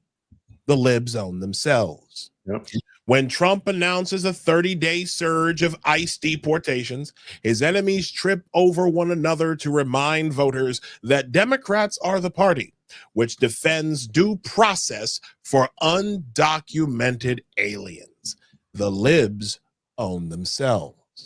When Trump's Department of Education cuts off federal Title IX funding for states that let boys cheat at girls' sports, his enemies lose their minds and double down on denial of human sex difference, a position that looks absolutely insane to a supermajority of voters. Libs are owned, again by an own goal. When Trump supports Israel's war against Iran and its IRGC proxies, the usual suspects go out of their way to remind observers that Democratic Party foreign policy embraces the world's most unpopular pariah state, and that their street army is enthusiastic for pogroms. Live self-owned again. None of these issues resonate with a voting majority. All of them defending crime, defending criminal aliens, transgender, sports inclusion, Palestine, whatever the fuck that is, are powerful issues within the Democrat Party coalition, but not among voters who swung to Trump last November. Trump has mastered the simple art of getting his enemies to remind Americans about the most annoying sides of themselves. His enemies keep falling for it because they cannot conceive of Trump's policy choices as non-ideological populism. They cannot admit their own ideas are unpopular. More importantly, about unpopular is they can't admit that they're just wrong on a lot of this stuff. They're literally they're pretty much wrong on most of this stuff, because they'll admit that they're unpopular sometimes. They're like, well, this is like a 60% of it. They'll see this on CNN. They'll actually do this sometimes, but if you just think about it for 2 seconds, you'll realize, like, actually, this is probably the best thing we should be doing. Trump's right about this. Yeah. Just say it. Just fucking say it. They'll say it. Lately, I feel like they've been saying it a bit more, but boy, are they reluctant. Boy, are they constantly always trying to spin everything that and again, they've been doing this since like at least 2015. No, when was the election? 2016, right? With Hillary? 2016. Yeah, so at least 2015 or whatever, they've been like trying to kill this guy, trying to, destroy his reputation for 10, like you said, Isaiah, 10, 11 years straight. And, it's like they haven't the same Trump's a fascist, Trump's a racist, Trump's like the same stupid op-ed essays. Yeah, the same segments on TV over and over for the last 10 years. And I've been watching Mussolini. He's Mussolini. He's Mussolini. It reminds me of one of the ones over the election was when they said that conservative rally in New York City was the 1930 Nazi rally again or something. It's like, what? You can't have a rally at MSG? A political party can't have a rally at MSG without it being a Nazi rally? Are you crazy? I remember that. Because they didn't even have it yet. They don't even know there's like a shitload of Jews waving Israel flags. Like this is some Nazi rally. Yeah. Crazy. Like Matt, like what again, your piece was one of the best distillations of our current moment. These people literally have owned themselves. Oh yeah. To the point of absurdity.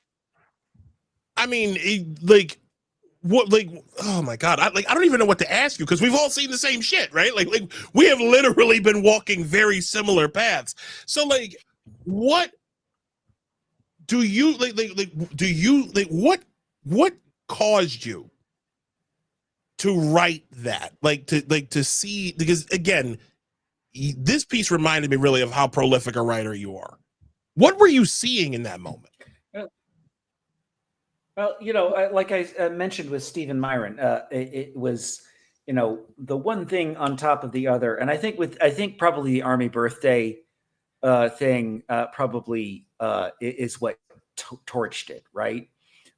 Because if you're gonna, project ideology on the U.S. Army having a birthday parade, then you've completely lost the plot. Right. I was in the Army, and I can tell you that they have parades in the Army. Right. And my favorite part was, that you've got people trying to say that, the soldiers, they really didn't want to be there. Mm-hmm. Mm-hmm. And Trump is insanely popular with the soldiers. Right. Mm-hmm. But the fact is, I can testify, there's plenty of parades in the Army, and not one of them is ever any fun. And not one soldier enjoys it. Right. No one has a good time. That's never the case. So why would it be different this time, right? Yeah. And so, there was that aspect to it. Like I just have to write something about this, and people like that cooking in your head for a while, right? Yeah, most people like patriotism. I think once if they haven't been indoctrinated, and I like to see that. I like to see people waving. I mean, they think it's great to have flags about. Parades all month long in June and other months as well. I'm sure in certain places about, mutilating children and or men walking around in G-strings, thongs, naked or with dog masks on the ground on all fours, people pissing on each other. That's no problem there from any liberal outlet, left-leaning outlet. But oh my God, are we're gonna celebrate our military who put their lives on the line? What the? Or celebrate the strength of the United States against hostile nations? Ugh. It's fascism. How? What? Why would you? It's like how could you be so backwards? Somebody, you know, I'm gonna look up that. I'm gonna.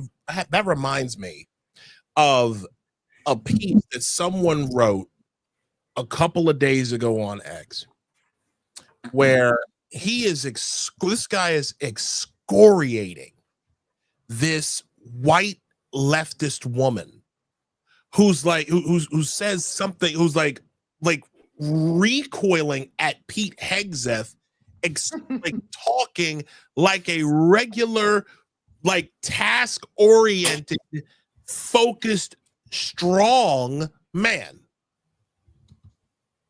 I'll find that. I'll find that in just a second. But that's the one thing that I think, like, I just, it's amazing to me in our current moment. We have no idea as to, it's almost as if there's this learned helplessness in our country. Go ahead. I was just going to say, Pete Hegseth is actually a good idea or a good example of what I was referring to in that piece, because Donald Trump picked him to be Secretary of Defense because he is insanely popular with veterans. The veterans community loves Pete Hegseth. And that's why Trump cleaned up with veterans. Exactly. So interesting. Why is he so popular with them? I like Pete Hegseth. I think he's I like what he has to say. I like his focus on waging war and military instead of having a transgender admiral or something like that. But I don't know the background of him. I know he served. I know he was on Fox News. Why is he so popular with veterans?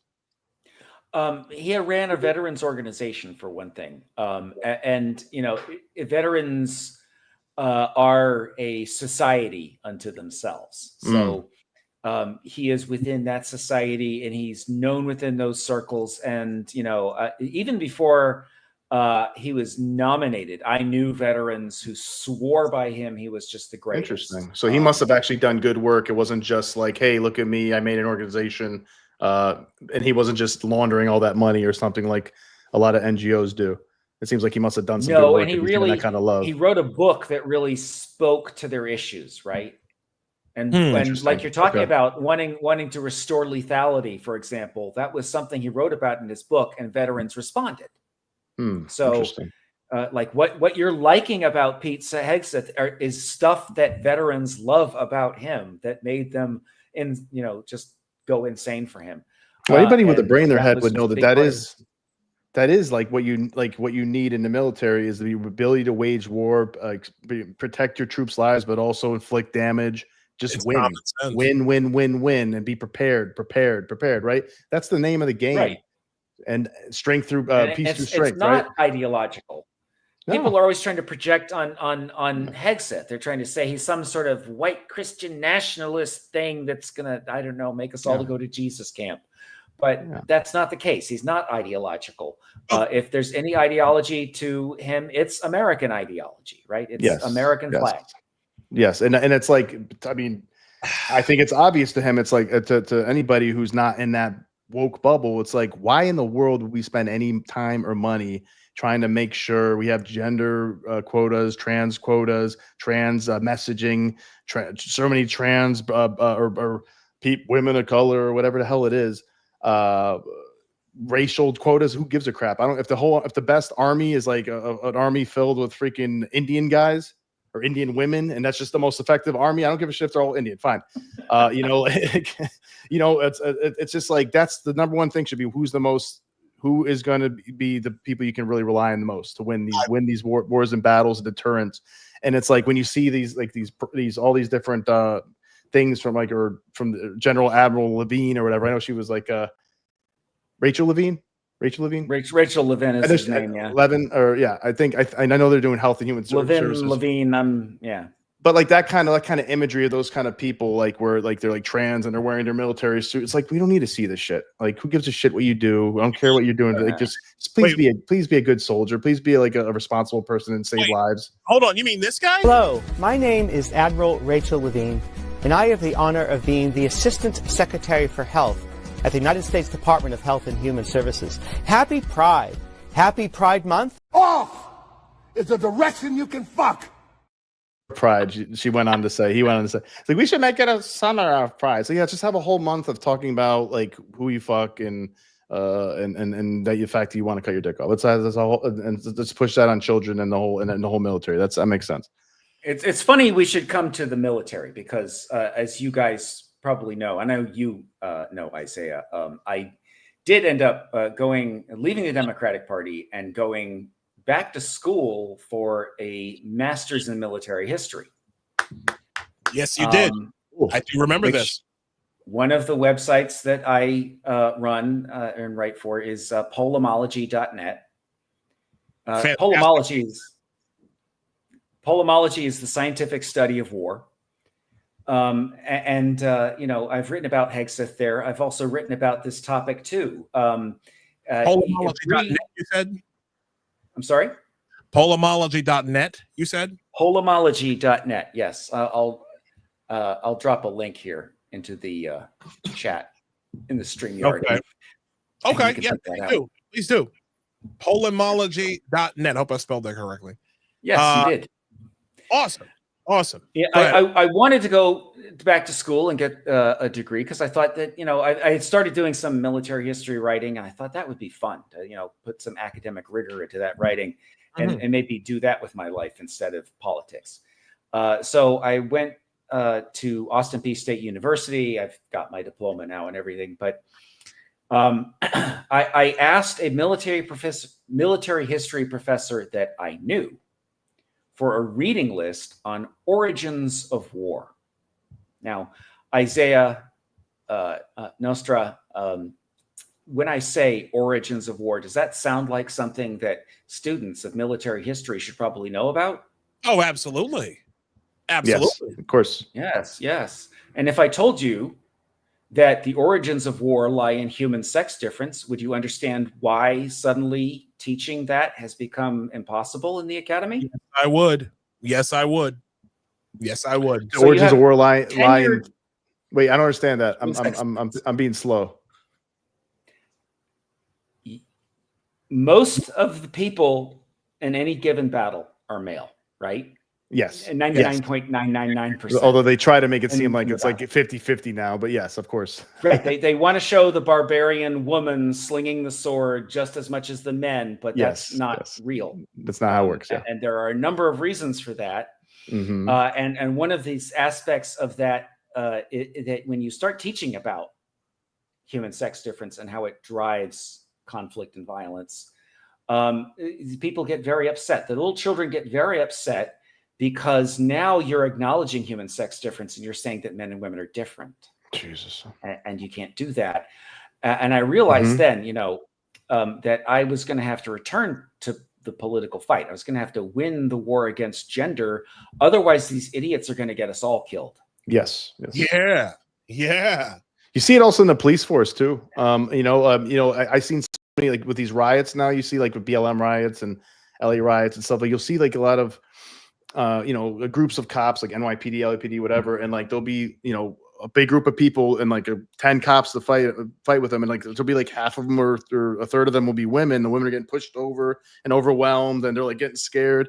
It's like, you know, I'm sure they're good people. I'm sure I'm sure they're brave and good at other things. But it's like when you have if you have a gang fight with other, like against a bunch of men, crazy people, weapons or something like that, do you want to bring your sisters with you? Are you going to try to find your brothers, your guy friends, your cousins? Like, obviously you're at a disadvantage. Any man knows that. Like, it's just like women aren't really cut out to be fighting against men. Exactly. You know, it's just not. This isn't like, I don't know. This is the Avengers. I can show you a picture of people known as the Dugumdani. They live in Papua New Guinea. All right, so they're Stone Age people. Are those cannibal people? Photographed. I'm sorry. Are those the cannibal people? I know. I feel No, like these are not cannibal people. there's some cannibals, and I thought in Papua New Guinea. I thought maybe I'm wrong. There are incidents of cannibalism in the region, yes. But what I'm talking about is a Stone Age tribe, and they have battles. And they were photographed in 1960. When you look at the battles, every single person in the picture is male. Every single one. Surprise, surprise. Shocking. Pride. When you look at, for example, there's some Algerian cave art that's about 10,000 years old. It depicts a battle, and lots of the little figures, you can make out little penises on them because they're definitely men. Right? Not a single one of them that's portrayed as having breasts. Not a single one of them is portrayed as a woman. They're all men. You don't have to go back that far either. I mean, like, just look at the names on our wars that we've had in the United States. I mean, like, how many women are in there? Yeah, maybe there's like a couple women who are nurses. Maybe there's like one crazy broad who came out and she's wanted to fight and she could shoot. Like, yeah, those women exist, but like clearly it's 99.9% going to be males. Like, and you're at a disadvantage if you have like half female army. I feel like. Yeah. I mean. I think it's clear. So real quick. As a matter of fact, I was just going to say, for July 4th, just so you know, I am unlocking an essay about Molly Pitcher, Revolutionary War icon. Right? Oh, wow. So you have controversy around that. So, definitely you want to check that out. Get subscribed. We will. That's cool. I'd like to read that. Yeah. OsborneInc.com, I believe. I want to make sure I get this right. OsborneInc.com. Seriously, you guys should really check out my friend Matt here. That's important, Matt. I'm glad. I just want to say I think that's really I think that's really smart that you switched to gender, because that is a way that they've been really splitting society and are making us weaker in so many ways, whether it's just dividing men and women, making like now we have this whole aggressive manosphere that are like really anti-women, which is unhealthy. We have we had the radical feminists that still exist who are just they hate men, or they're quoted constantly saying in videos like, well, we don't need men. What do you need men for? It's like, I think it's the most ignorant shit on earth. It's like, what would be built on earth without men? What would be mind? What would be, they have no idea. Like, what kind of education do they have? And I'm not trying to say one's more men or women are better than the other. I'm definitely not saying that. I think they're both equally important in many ways. Yeah. But it's like men do most of the building, men do most of the mining, men do most of even if that wasn't the case, it's like every other country on earth besides the West, they're still the way they used to be back. And so it's like, if they ever decide they're going to fight with us and we're just like a feminized army of women or something like that, they're going to tear us to shreds. Right. Yes, so it's especially if there's like a foot soldier war. So, and I think that's what they're trying to do, Isaiah. Like, it's probably pushed by the Soviets for decades. It's what they've been pushed by the Chinese.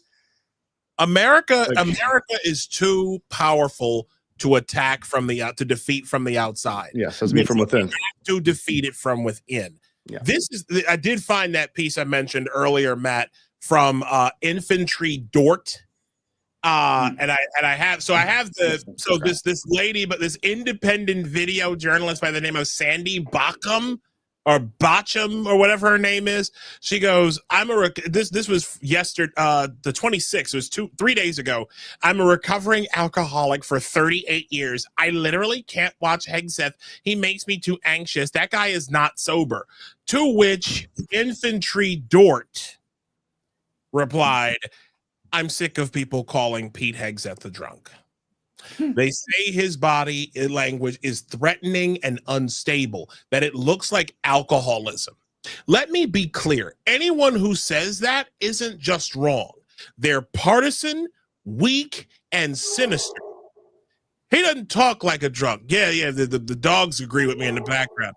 He doesn't talk like a drunk. He talks like a motivated infantryman, like a man addressing a formation with purpose and conviction. How do I know this? Because I am an infantryman. If that makes you uncomfortable, you're not just insulting him.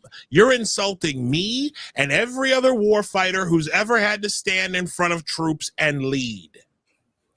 is that tone, that edge. I've heard it 1,000 times from men who have never touched a drop of alcohol in their lives. From Sand Hill at Fort Benning to combat posts in the Middle East, that tone is clarity, control, and command presence. And you wouldn't last 5 minutes under it. Mm. Being weak is easy. You don't have to do anything. Hold on a second. Wait. Let me just go up a little bit. Just say it. Just come out and say it with your fucking chest. You're scared of strength. You've spent so long killing masculinity is that when you see even one man left who hasn't been softened, you lash out. Yeah, has been neutered. Critiquing behavior, you're reacting to your own fragile wiring. You've elevated weakness to virtue and pathologized strength as toxicity. Yeah. And now you can't tell the difference between leadership and threat, discipline and danger, between a man speaking with force and a man spiraling out. That's not on us. That's on you. And I just realized I read that piece. I read a portion of that. I'll link to it. I'm going to link to it in the comments. But that's what we're like. That guy, Infantry Dort, shout out to him. That was a fantastic summation of what we're dealing with here in our society. I want to get to. Let's talk Supreme Court. Let's talk Supreme Court. Big day. Big weekend. Friday was a massive day. You still there? You still there, Matt? I just want to make sure your connection's still good. Uh-oh. Did we lose him? Oh, there you are. I think he's moving. We got you, Matt? We got you, Matt? I think he froze for a second. I'm here. Okay, good. All right, just wanted to make sure we had you still. All right, so let's talk Supreme Court. Massive decision on Friday. The Supreme Court came out with a bunch of decisions, and one in particular of particular interest to us was. Let me make sure I get this court ruling, the name of it correct. Mahmoud v. Taylor. So court allows parents to opt their children out of school lessons involving LGBTQ plus themes. The Supreme Court on Friday, they ruled on Friday that a group of Maryland parents could opt out of some LGBTQ themed instruction by a vote of 6-3. The justices agreed with the parents who are Muslim, Catholic, and Ukrainian Orthodox that the Montgomery County School Board's refusal to provide them with that option violates their constitutional right to freely exercise their opinion. Writing for the majority, Justice Samuel Alito acknowledged that, quote, courts are not school boards or legislatures and are ill-equipped to determine the necessity of discrete aspects of a state's program of compulsory education. But he emphasized that, quote, what the parents seek here is not the right to micromanage the public school curriculum, but rather to have their children opt out of a particular education requirement that burdens their well-established right to direct the religious upbringing of their children under the free exercise clause of the First Amendment. Now, this is sensible. This is sensible. This is a sensible ruling. If you have a religious difference and the state is pushing something on your children that that directly conflicts with the religious instruction you're giving your kids, that's not your job. Literally, the federal government cannot force that onto the American people. But that certainly didn't stop the Democrats from trying. And I want to share this with I want to share this clip of Jamie Raskin, who unfortunately is a congressman from my home state, and of Maryland. And I want y'all to listen to this. And then, Matt, I want to get your thoughts on the other side, because this is rich. This is absolutely amazing. Oh, God. You know, as the dissenting opinions point out here, the implications of this decision are just breathtaking. Of course, if you have a religious free exercise right to opt out of a compulsory exercise, for example, what the Supreme Court said in West Virginia versus Barnett, it applies not just to an exercise of religious conscience, but a conscience generally. If there are, you know, Jehovah's Witness kids who don't want to participate in the compulsory flag salute, it also applies to kids who are internationalists or pacifists or what have you. It's the same thing here. If you can opt out of mandatory classroom readings because it offends your religious objections, you can do it because it offends your philosophical, beliefs, your political beliefs, your moral beliefs, or what have you. And the court basically says, well, we'll deal with all of that down the road. There's going to be a lot more cases where people are saying, you know, our family doesn't believe in evolution, so we don't want our kids to be in class when evolution is taught. It offends our religion. Our family doesn't believe in war, so we don't want our kids in class when World War II is being taught about. And so the courts are going to have to figure that out. And so again, they're trying to flatter a particular political group, a mega group here, and I think it's going to cause chaos going forward in terms of trying to figure out what it means to have a public education system. It caused a lot of chaos. What a piece! Caused a lot of chaos that they stopped teaching kids how to cut off their genitals. What a piece of shit this guy Raskin is. What a sniveling fucking weasel this guy is. You know what? I'm gonna go off in a second, but Matt, the floor is yours, sir. What do you think of that? There's so many things going on here. First off, when he says that this will cause chaos, what he means is that this has caused chaos to the indoctrination agenda. Bingo. My favorite thing about this case, by the way, is the fact that Montgomery County in Maryland decided to try to make it mandatory because they decided that so many parents would have opted out their children, that it would have been burdensome, they said. They wouldn't have been able to, you know, they would have had such small little classes. There would have been 2 or 3 kids left in there, right? Yep. How embarrassing would that be? Jesus. So they had to make the classes mandatory. Idea's so good. Communism. Idea's so good, they have to be mandatory. There you go. It's the old meme.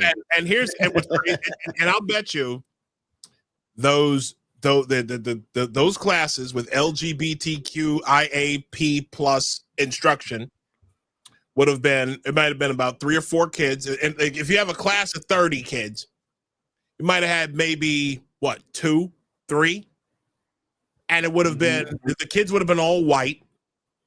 Okay, it would have come from atheist backgrounds. Cluster B moms, single moms, cluster B moms, punk ass dads. Yeah. Okay, lesbian couples. Lesbian. Maybe not actually. Yeah, maybe not actually. Gay, gay men who bought a baby. You know, like the kids of gay men who bought that kid. Like it's like there's so many. Like it would have been again. It goes back to what we were talking about before, how most of this stuff that's been forced onto society at large has been done so because adults don't want to feel alone in their debauchery. That's what that is. You know, ultimately speaking, they don't want to feel alone in their debauchery. They don't want to feel like they're the only ones who get off on this shit. And that by changing the world into something that's more accepting of their bullshit, then everything will be fine, and I won't be a freak anymore. No, you're still a freak. You're still a freak. But that's kind of besides the point here, because in this particular post, I immediately said when I tweeted it yesterday. I said, what you just watched is exactly why the Supreme Court ruled the way they did. When the state, and this was being done, folks, this was being done. It's still being done in places like New York, California, and other blue states across the country, where if you have a religious objection, if you are a conscientious objector to anything about LGBTQ, to COVID mandates and all this other stuff, they will literally say that your religion, your seeking of an exemption is going to hurt everyone else in this room. This is a thing that they were doing. They did this during COVID. Remember, Matt, where they would say, you might have a problem with this, but your problem is going to cause problems for everyone else. You, with your religious exemption, could get somebody killed with COVID. You don't want to wear a mask because your religion says something about it? No, we're not doing that. Your religion does not trump the greater good. An inversion of individual liberty. That's what was on display. Jamie Raskin, this is the same guy who was trying to incite a riot after the election last year. Have you seen that video of him, Matt, of Jamie Raskin, where he's at this bookstore called Politics and Prose, and he's talking about, we got to have like martial law and riot conditions and stuff like that. I'm like, are you insane? Well, you already got riot conditions. Matt, your thoughts on this? My thoughts are that we need to discuss the role of the teachers' unions here. Oh, right? Yeah, we do. Let's do it. Because that's what's really going on. The Democrats, Raskin is a Democrat, and what they're really doing here is they're freaking out because the teachers' union is one of the biggest membership organizations, or they are the biggest membership organizations in the Democratic coalition. You have millions of teachers in the United States. And what you have seen in recent years, of course, is that there is this new ethic of teaching that, they're out to save the kids. They're going to save the kids. Activists. Right? They're the activists. Yes, they're activists. They're activist teachers, which means that they're not really teaching anymore, or what they're teaching is not, what they're supposed to be teaching. And in addition to that, you have Raskin, under the pride flag doing his rally thing, his No Kings rally. Well, What you see there is an attempt to supplant American civic religion, right? To replace it with a new civic religion. One that is based around identities, right? Anti-heteronormativity and anti-white, basically, really. Right. Anti-male. That's what diversity and when you look means. at that progress flag, what do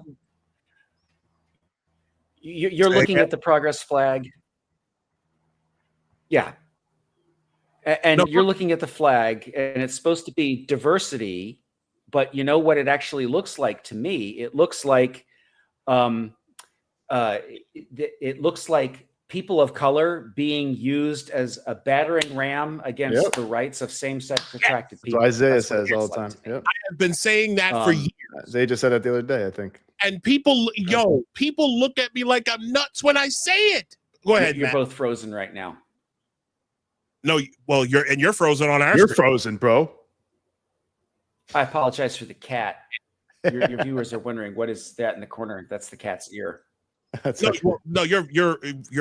still a bit there you go. All right, you're unfrozen. Okay, sorry about that. I can't tell you how many times. Okay, I can't tell you how many times I have told people this, and they've looked at me like I'm fucking crazy. Yeah, I mean, I thought, I'm like, you know what? I mean, that makes sense, but I'm like, I don't know, like that might be a little bit of a stretch. Maybe they didn't mean it that way. But maybe they did, man. I mean, Matt made the same observation. I think James Lindsay probably has as well. Maybe they did really mean it that way, which is pretty freaking cynical, man. That's kind of crazy. I don't think here's the thing. I don't think they meant it. Hold on, let me bring him back up here. I don't think it was meant. I don't think it was intentional. I don't. That's the thing. I think it was a subconscious. Remember who we're dealing with. We're dealing with people who have that's true serious amounts of narcissistic personality disorder, borderline personality disorder. And we're dealing with people for whom every accusation is a confession of their own behavior. So if you wanted if you wanted to make a flag that said, oh, well, if you wanted to make something that you said was inclusive and made everybody feel seen, right? Why not make a flag where all of the arrows, right, the blade of the plow, are black and brown, representing what? Black and brown people who they expect to be. But just let's talk about that for a second. The very top of the Progress Pride flag, the most widely used one, not this weird one with the yellow and the purple ring. Okay. The white one. Yeah. How many goddamn flags are there, man? For real. Oh God, there were so many. There's probably about like 180 right now. Like it's an inversion of individualism. Oh my God. It's like pick an affinity group. Can't take it, man. Go ahead. Sorry, Isaiah. Pick an affinity group. No, so the white, right? The very first, we start from top to bottom. Matter of fact, let me see if I can find one here. Because I know I've saved so many of these. So fucking many of these. But like the white background, right? Well, the first color that comes down is white, right? That is basically from who all of the rights and freedoms that we have flow from, right? So then there's pink. The next color is pink, and then the light blue. Pink Now to the uninitiated, right? You would think to yourself, oh, well, that's just that just means like the trans community. No. The pink. Pink is for going after kids, honestly. The pink and the blue. The pink is for it's like child baby colors. The pink, the baby blue and the pink. Trans identifying men. Yeah. And the blue is for trans identifying women. Okay. Yeah. Baby colors. The white on the pink is white men, and then white women, and then the brown, and then the black, who are the black stripes, who are the vanguard. They're the vanguard. They really have expected black and brown people all this time, black and Hispanics. We have been expected through so many, through DEI, the DEI industrial complex, and in the institutions and everything, black people are expected to be the blade of the plow for their movements, for these movements. That's what we are expected to be. That's why they love when black women get up on it. That's why, Matt, you saw that gigantic beast 10 years ago. Which one are you talking about? I'm talking about that one that was singing "Ain't I a Woman?" The drag queen. That Loch Ness monster who was on stage. A land monster. Yes. A shaved Sasquatch. Exactly. I don't even know what this person looks like, but yeah. But that's the thing. Remember, if you put an N-word on the front of it, you put a black person on the front of it, it's gonna fucking sell. That's how you sell the movement. That's how you end up with, hold on a second. That's how you end up with this as the current leader of the Human Rights Campaign. I don't know if she still works for the Human Rights Campaign, but Human Rights Campaign is a group. It's basically goggles. No, those are her glasses. But like It's like Doc Ock over here. What is this? Human Rights Campaign is it's part of like the woke mafia, right? They're the ones who started the whole corporate equality index bullshit. Okay, which was the precursor to ESG. Okay, so that's how you end. So and again, so but Human Rights Campaign is a bunch of fucking white men, a bunch of gay ass white men. But they put a black woman on the front of it, and all of a sudden she's their fucking Aunt Jemima. She's the mascot. I'm dead serious. And she makes it diverse. Black women. I can't tell you how many times I had this argument with I didn't have this argument with my exes. Half the time I didn't know what the fuck this woman was doing. But like the things that I said, like she worked for Posse Foundation. The lady worked for an institute for a nonprofit whose CEO was a white woman, her direct supervisor was a white man, and they're out here directing like curriculum and everything, and it's like, bruh. But yet all of the front-facing staff, all of the public, all of like the people who you saw who were, doing all of like the trainings and the seminars and stuff like that, they're black and mainly women. Yes, the Progress Pride flag is a deeply racist banner. I consider it more of a racist banner than the Confederate flag. It is a Confederate flag in many cases. But there's the cat. Oh, meow. Oh, who's that? This is Boo Kitty. Boo Kitty? Boo Kitty, yes. Boy or girl? She's a girl, and she has no tail, as you can see. She's a Manx. No. Manx? Cool. Oh, wow. Oh, she just wants some love from her human. Oh, she got tired of me sitting here making all this noise and not paying attention to her. So. Reminds me of my wife. Oh shit! I think she doesn't watch this show. Oh man. No, hey, I'll say this, man. I think another thing we got to remember about this stuff is that this whole movement to indoctrinate children is also, it's just a new civil rights movement. They're trying to keep on the civil rights momentum and get more people and indoctrinate them early, similar to Maoism and stuff. But it's because, racism really isn't that much of a thing anymore in this country. Systemic racism really isn't. If anything, it's kind of going towards like white people against white people and like Asians and stuff, right? The systemic racism. That's what the DEI stuff is, the college, all that stuff. So that's really becoming something that horse is getting beaten to death, and it's losing power by the year. They like to hop on the things about like Latino people getting deported. So we got a new one. Woo, we got a new civil rights movement. But they need to that's not going to be forever either. They need to populate a new one. They got to have a new category. That's a huge problem, for like a huge emergency that we need to all get behind and march and all this stuff. And there was barely any trans people at all. There wasn't any trans people. It was people with gender dysphoria. So we got to create some new ones. We got to create them in their teenage years, which they didn't even exist before. Girls, right? Isn't that right, Matt? There was almost no girls with gender dysphoria, especially not happening in their teenage years.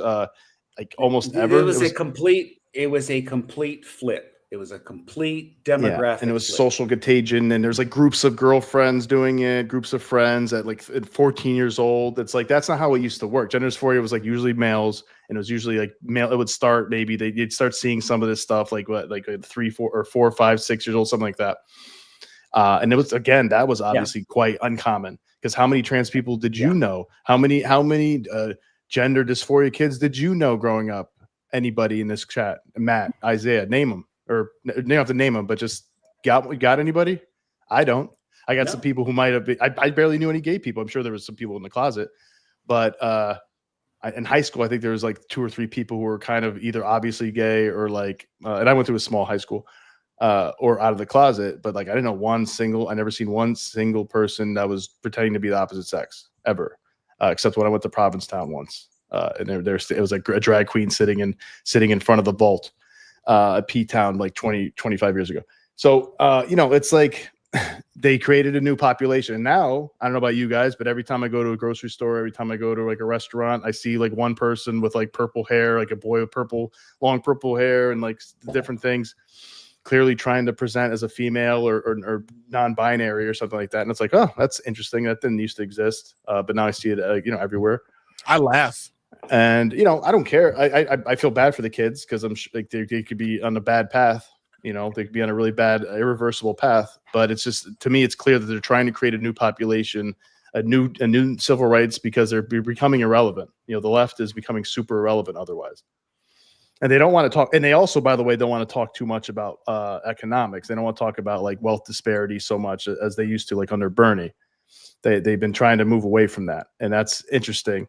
And a lot of this wokeness came about this at the same time as the Tea Party movement, right? And the Occupy Wall Street movement. That's when a lot of wokeness came right afterwards. A lot of divisive identity politics. Kind of makes you think too that some very wealthy, rich people were trying to get us to shut up about wealth disparities and stuff like that. That's another. There's a lot of different angles that's converging here. Yeah, certainly. The Wall Street pride thing that was sort of the end of any rebel cred, right? Like no more can you claim to be marginalized when you have freaking Wall Street paying for pride, and like all major corporations, right? And now we're on almost all schools backswing, right? We have all these corporations that are quitting Pride and trying to take their name off Pride because it's become toxic to your brand. Or hold on, I got one thing I want to show you to your point. This right here is the Seattle Sounders soccer club up in Seattle, Washington. Okay. And that is the TIFO that was on display yesterday, last night's match. Pride is still around. Look at this shit. This is a soccer team and their supporter groups. I mean, if you really look at this, right? Pride is still a riot. Protect trans kids. That's a fucking baby right there, yo. Oh yeah, it is a baby. Oh my god. It's a baby holding up the scarf along with poor baby. Right. Anti-fascist, always Seattle, anti-racist. This is a communist banner. Yeah, it is. And then you've got the iron front right here. Yep. The three arrows, which Antifa, yeah. Yeah, like these are commies in the stands. Oh yeah, and I'd be so pissed if that was my supporter group and I was in there and I looked up and saw that. I'd be like, I don't think I'm going to be back for another game for this. Listen, I've said this before about it's very common in MLS. It's so pervasive in Major League Soccer. Talked about with Alexi Lawless, yeah, we did. Yeah. And Lawless had no idea for the most part. I mean, and most people don't know what's going on in soccer. And I say this I say this to Matt's point. This is stuff that corporations and banks and media outlets and all of corporate America was riding this thing for the last 5 to 10 years. And now we're backing away from it. Now you mentioned something to me a while ago. There's a meeting happening in July. I'm guessing. Yeah, let's talk about that for a second, because we'll talk about that. And then there's one last thing I wanted to ask you about. I wanted to talk to you about. What is this thing about the FTC? Well, you know what the FTC is, right? Federal Trade Commission. Mm-hmm. Yeah. One of the things that the Federal Trade Commission deals with is consumer fraud. Yes. Right? Well, if you're selling kids on sex change, if you're selling parents on suicide risk, that's fraud. Yes, it is. Oh, it's Interesting. fraud. It's Oh. fraud all the way down. Oh yeah. So there's going to be a meeting on the 9th. I'm going to be there to cover it. So you can see the reporting at the distance after the meeting. The FTC is going to be hearing from detransitioners, clinicians, and some other people about the situation, the fraud that takes place with gender medicine. Now, in America, Beautiful. right, I can go to a plastic surgeon. I can say, yes, I would like to have my penis turned into a vagina, right? Because I'm an adult. And so we can't say, no, you can't do that. You can't say that about Bodily that autonomy. Right. It's bodily autonomy, right? Yeah. But what you can do is you can make sure the doctor says nothing about this. You don't claim that it will lower your suicide risk. You don't claim that it's for your psychological well-being. No, this is plastic surgery. This is cosmetic. You want this. It's a cosmetic thing that you're asking for. And that's not fraud, right? If you sell that person the sex change, as it's called, As if it's mental health care. As if it's mental health care, well, yeah, then that's fraud. So Yeah, the new approach, following on all these executive orders, following on the Supreme Court situation, which, one thing I'll say about that, did you notice it's the same 3 justices that want to keep the indoctrination in the schools? They want to keep the funding, the state funding for Planned Parenthood to give out the hormones. Wow. And they want the trans kids. It's the same 3 justices. 3 crusty woke bitches in the Supreme Court, man. 3. It's the same 3. And you know something that goes back to your point about how the left own themselves. All this entire shit about packing the courts. They knew they were desperate. All these years they kept screaming about how Trump was the one who was going to pack the courts. Trump was going to be the one who would wreck the Supreme Court. And Trump did this and Trump did that. Not only has Trump not wrecked the Supreme Court, but now he's got a perceived supermajority in the Supreme Court. And I say perceived. Thank God, man. Tony Barrett could go either way, as could Merrick. Not Merrick. Oh, fuck, I'm gonna mention him. No, Neil Gorsuch. Gorsuch is a bit of a swing vote. So, but on these big cases, you've got these most of these decisions, these big decisions, are 6-3. The entire leftist vanguard in the judicial branch of the United States, the highest court in the land, are led by women. Think about that. Oh yeah. It's totally female driven. About that. That is insane. And now that and with that, I highly encourage everyone. You said that meeting's happening on July 9th with the FTC? Yes. Yeah. I look forward to your reporting on that. That's gonna be a big thing. That's great, man. I'm loving this. I mean, I'm loving all these different things that are happening. The work that Gen Spec's doing. You. I mean, I think it's saving. It's. I mean, how important can it be? It's saving so many kids. Like, yes, they're just their fertility. It's actually saving quote unquote trans kids' lives. Like, if anything, I think, because these are kids who would be trans, and then who knows what they would do after they realize it wasn't a great idea to cut off their genitals. What is the number one thing that reduces suicide risk? It's forming successful romantic attachments, right? And good luck what doing are you that. Taking away from those kids? Yeah, good luck doing that if you're a Ken doll or you got a burrito between your legs. So yeah, there's a lot happening, and we're actually we're ahead of where I thought we would be. I knew that we would come to this pass. I thought it would be harder. I thought it would take a little longer. But due to the fact that Trump has come out so strong in his second term, we are making terrific progress. And so I'm at a place where I'm actually thinking, what is the end of gender, right? I took up this fight unwillingly. So there's going to come a time when I have to think real soon now, how do I shut this down? How do I move on, from gender? And I think that I'm going to continue doing the distance for at least another year, right? Because probably through the midterm.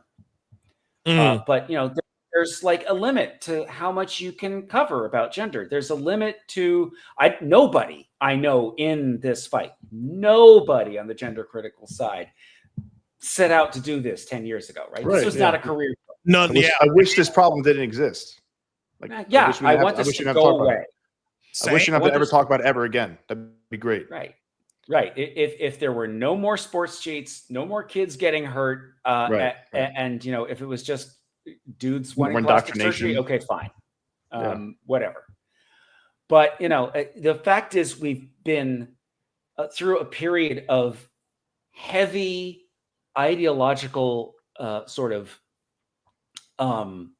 I won't say instruction, but we've had this ideology pressed down on us for so long. Indoctrination, right? Brainwashing to a degree, And what's happened is that people reacted to it. The most effective ads of the cycle in 2024 were the they them ads.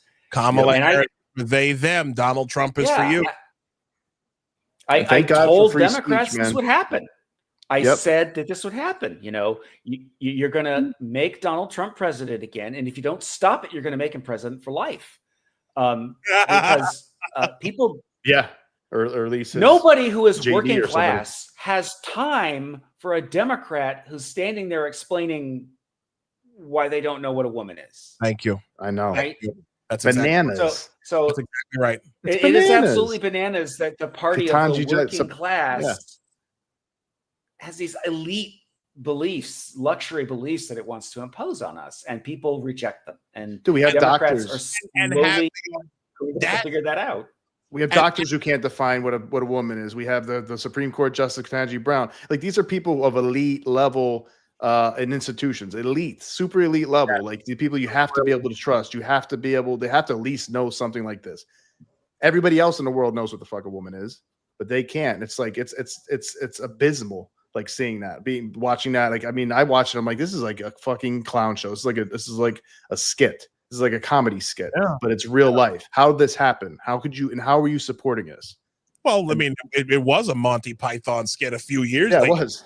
Decades ago, right? But, 70s. So, yeah. Life of Brian. Yes. That's right. John Cleese, I'm telling you, shout to John Cleese. Shout to John Cleese, man. Yeah. He was ripping that shit a new one, even though it was a skit. I'm glad that he was that he was taking that foolishness to task back then. It was wonderful to see. But here's the last thing I want to talk about, because I mentioned this. I've mentioned this a couple times already.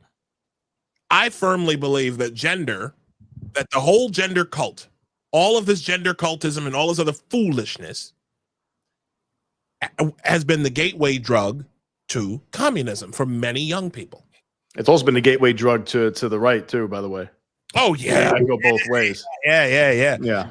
But I think about this in particular because we have a situation here in New York City where a guy by the name of Zohran Kwame Mamdani is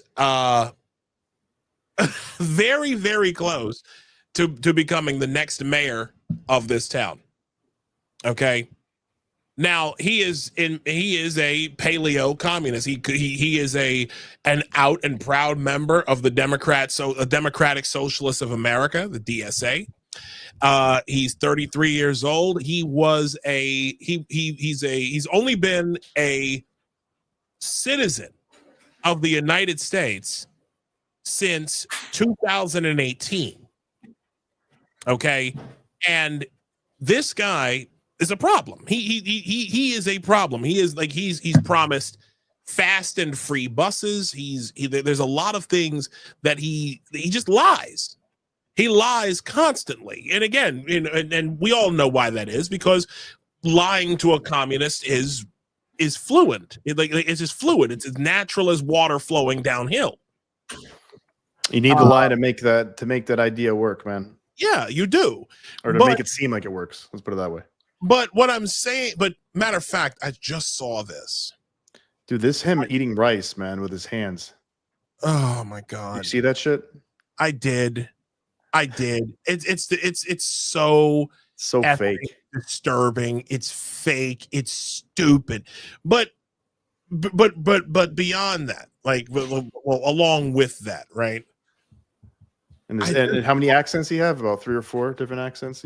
Yeah, that's pretty crazy. Honestly, that's pretty crazy. I don't it's psychotic. It's like he tries to make it sound like it's code switching or something like that. It's like, no, it's not, man. Like, I kind of get that. The code switching thing with, like, if you talk a little bit more ghetto or urban or something like that with your friends, but then, like, you're in the business setting, you don't want to talk like that. Fine. I kind of understand that. But, like, this guy, he's talking with a freaking, what was it, like an Indian accent? I don't know what accent it was. Like, to like some other people, it's like a straight up like Indian accent or whatever it was, right, and then he has a completely American accent. It's like, dude, just speak with your goddamn American accent with these people. Like, what are you doing? But it's not it's like even me talking to Latino guys in English, but with a Latin like a immigrant accent or something like that. It's like it's ridiculous. It's ridiculous. But absolutely ridiculous. But my question to Matt, it's entirely ridiculous, and like, honestly, it's insulting. So fake. But my question to you, Matt, is what do you think is the link? But why has gender become such the gateway drug to communism, to far leftism? Why do you think that is? Well, fundamentally because it's Gnostic. You're talking about all modern political religions are fundamentally Gnostic. So the Gnostic quality of the gender stuff just, it accelerates that sort of thinking. There is the sense in which transgender activism sort of contains these communistic ideas, like your children are not your own, they belong to us. The state should be able to indoctrinate them in the LGBTQ alphabet plus $ whatever. I think that's really the transference, is that there's already so much built in, right? And the people who came up with the sort of philosophies or the philosophical shall we say, underpinnings of transgender ideology, they were influenced by Marxism, certainly. If you read James Lindsay's book on the sexualization of children, right? Queering of queering of children, queering of the American child, yeah, right, yeah. There's a lot of built-in Marxism. Oh yeah. Marxification of education, I think it goes into that as well quite a bit from James Lindsay. Yeah, so it's sort of you're asking about an ideology that has all this stuff already wrapped up in it, right? There are elements of it in there. I will tell you this much: Gnosticism. That's a big word. James Lindsay uses it. People use it. They talk about it. What does that mean? Really, fundamentally, what it comes down to is splitting. Gnosticism splits the world. There's good and there's evil. There's the good world and there's the bad world. We are the good world and they're the bad world, right? And that splitting is what ends up, not all at once, but it ends up resolving in the mind of the concentration camp guard, that what they're doing is somehow their duty or correct or whatever. Because, of course, they are serving the right side. They're serving the good, they think. This is how Gnosticism works on the mind. And all, as I said, modern political religions are fundamentally Gnostic in that way. And the other influence that you hear about, again, from James Lindsay, is Hermeticism. Hermeticism is basically, it's very simple. It sounds like a big, complex word. It's just magical thinking. And what it does is it splits into 3 or more elements. It splits something into its elements. So these two different ways of splitting, and that's just what it does. All this ideology does is splits us. It splits families. It splits minds. It splits societies. It splits political parties. And so it's just splitting all the way down. And yes, that's what we mean when we talk about, these big fancy words like Gnostic or Hermeticist. That's what we're talking about. We're talking about esoteric woo-woo thinking. Yeah. And these patterns of thinking recur. You're born in the wrong body. You basically have Right. a female soul in a male body, male soul in a female body, right? That's part That's of it. a patently Gnostic statement, right? Right. And to an extent, what's happened is that the decline of mainline religion, of Orthodox religiosity, and the rise of alternative religion and alternative religiosity, individualized religiosity, like a la carte religion, where I make up my own religion. That's everywhere these days. And so you get a movement away from orthodoxy. And what happens is, I believe, you have this space that opens up, right? The Christianity has been run out of progressive politics. You can't be a Christian anymore. Or you can be a Christian as long as you're the rainbow kind of Christian. Yes, like universal Unitarian, exactly. Right? Yeah, then obsessed you can with be the pride that kind flag of Christian all over your church. Yeah, I've seen those. If you take the Christ out of your Christianity, it's fine. You can be Christian. And so that's what we've seen, is that as there's these sort of the things that used to give us epistemic meaning have dissipated. The narratives. And culture is atomized. Everybody's an individual now. And everybody's looking for their own truth, right? And now truth is individuated, right? Everybody has their own truth. Everybody has their own lived experience, as they say. So that's what I think is happening, is you're filling that space, that void. You can't just say, I don't believe in this anymore, and now I don't believe in anything. Actually, what happens is that void gets filled with something. Yes, right? yes. Always, and that void has been filled up with gender. And they've also systematically been destroying our old narratives, our whether it's like the narratives of America has been a force for good in the world. Capitalism has brought people out of poverty, ruining Star Wars, ruining the Lord of the Rings, leads you to the far right. All these different stories that the West has been inspired by, and these are people to look up to. These people sacrifice their lives for their country. They're very brave. They protect the weak. It's very masculine, whatever. And it's like, no, those are all bad. Masculinity is bad. Masculinity is toxic. Like, just forget about all that. We have something better. It's that we just, diversity is the number one fucking thing on earth. Everybody has to look differently. And the more gay people and the more trans people you have, that's really the main goal of everything. More people that aren't white, more people who aren't male, more people who aren't straight. That's it. That's like their highest. That's their highest thing. And it's like, how can that be? How could that be the foundation of a strong country, strong communities, strong family? How could that, any institution, how could that possibly be?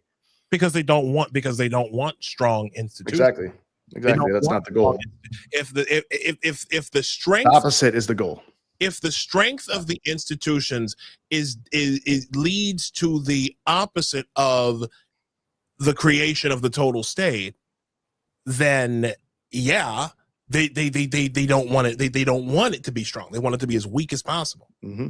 And to that effect, here's our boy. Here's our boy. The baby pray flag. Baby praying flag. Look at that. NYC Pride with the people's champ. Really? With Tish James? Like, again. Like, well, but then again, that sucks, man. That lady. That's a whole other conversation. And I've been trying to get my good friend Sam Antar on the show to talk about her, because, oh my God, that's a kettle of corruption, and he's been doing a fantastic job honing in on that. Matt, it has been an absolute pleasure to have you on, sir. It really. Thank you so much. Seriously, I get like I'm very verklempt right now that you, being one of my oldest friends on social media, coming to us and coming on the show after however us finally doing something like this after so many years. And I want to just, but before you go, I want to take this opportunity to thank you from the bottom of my heart for all of the guidance that you gave me over the years, for all of the ways that you helped calm me down when I had no idea what the fuck was going on in our society. I thought that I was going crazy. I did. I called him, ladies and gentlemen. I called this man several times. I called him on my lunch break. Matt, what is going on? Why are things as crazy as they are? And this man, Matt Osborne, helped me navigate through so much. And from the bottom of my heart, man, I greatly appreciate you and all of your work over the last several years. Thank you for being my friend, and thank you for being a voice of reason as the world went crazy. Dead serious, man. Thank you so much. Yeah, thank you, man. Thank you for all the work you've done, man. I really mean that. You are a good man. I really appreciate that. No, you are a good man, Matt Osborne. Don't let anybody tell you differently. You are a good man, and I know you've been through a lot of hell in your own. We'll talk about this later. And I know you've been through your own bit, but you are a good man. Thank you. I don't think the gender warriors, the gender critical warriors, have gotten enough thanks and credit. I've done my part, like locally with my, just social media and stuff like this podcast. You guys probably have done a lot more. People like you, like Mia, like Helen Joyce, like Abigail Schreier, and the people you guys work with. I think, because constantly, I know personally, I've had it affected my relationships with friends and family.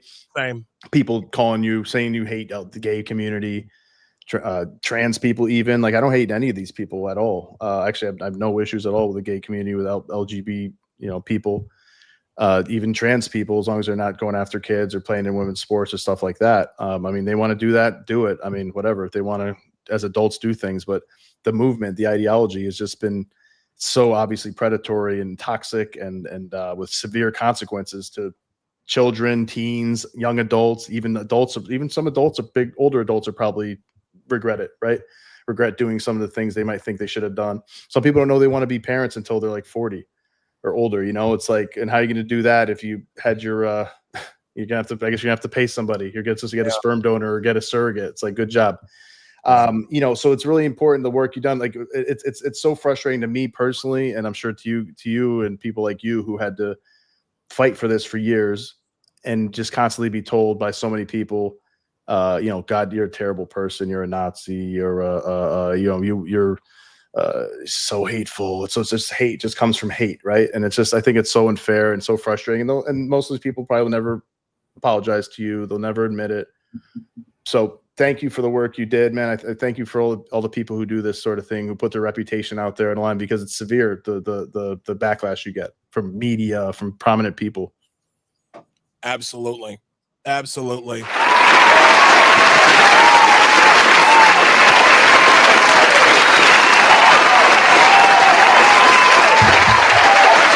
mean that. Thank you, Matt. I really appreciate it. Anything else? Anything else you're working on before? Well, let me just say, I have been, for the last couple of years, writing a series of essays on the history of the idea of extraterrestrials, which is a big topic. We probably could have a whole discussion about that, but I will be reporting soon on the Urantia book, which is sort of a lost, missing link between the spiritualists of the 19th century and the very first people to report alien contact in the 1950s. Really? I'd love to talk about that. People believed in aliens and communicated with aliens through seances, through psychic contact, through automatic writing for centuries before anyone ever saw a flying saucer. Oh, it's religion. It's always been religion. Wow. And it's always been an American religion. Johnny Appleseed was a devotee of Emanuel Swedenborg, who is the literary progenitor of this mode of thought. So, yeah, big discussion you can have. And I'm wrapping up the series that I've been doing with this book about the Urantia book, which is sort of missing link, the invention of space Jesus, basically.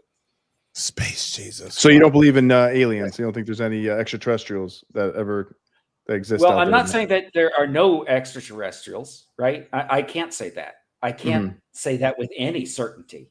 No one can. But what I can say is that there's a history of the idea of the extraterrestrial, and that is something we can see. We have text. Sure. We can read, right? And so, people were communicating with the aliens for so long before anyone saw a flying saucer. And there's a whole history of alternative religion right here in America. We're not even we don't know about it, right? There is Nobody another. says it's theosophy. Past civilizations too, though, as I believe, right? There's been people who are they said they saw interesting things going on in the skies, and I think there was something happened in the 1500s somewhere in Germany, and they saw some kind of space battle or something like that, some kind of event. See interesting things in the sky, and they write about them. Okay, but I think it was a mass thing. There's a number of people said they saw it, but I don't know. Who knows? I wasn't there, and we don't know what they saw. All right. Right. There can be all kinds of things going on in the sky, and we don't understand what people saw in 1500. I do know that in the 12th century, there is a monk's account of a dragon eating the moon. And that sounds ridiculous, but actually it was the Tycho crater that you see on the moon being created by an asteroid hitting the moon. Wow. Yeah. So, I mean, that does teach you that maybe we don't always every legend we hear might actually, isn't always just some kind of figment of somebody's imagination. It could be from something that they saw, and of course, it could be a natural phenomenon like that. I just dropped your link to the Skeptic Spirit. I just dropped that link in the chat, so people can look at it. Thank you. At their leisure. Matt, thanks again, brother. I really appreciate it. I thank you for coming by. Yeah, man, it was great.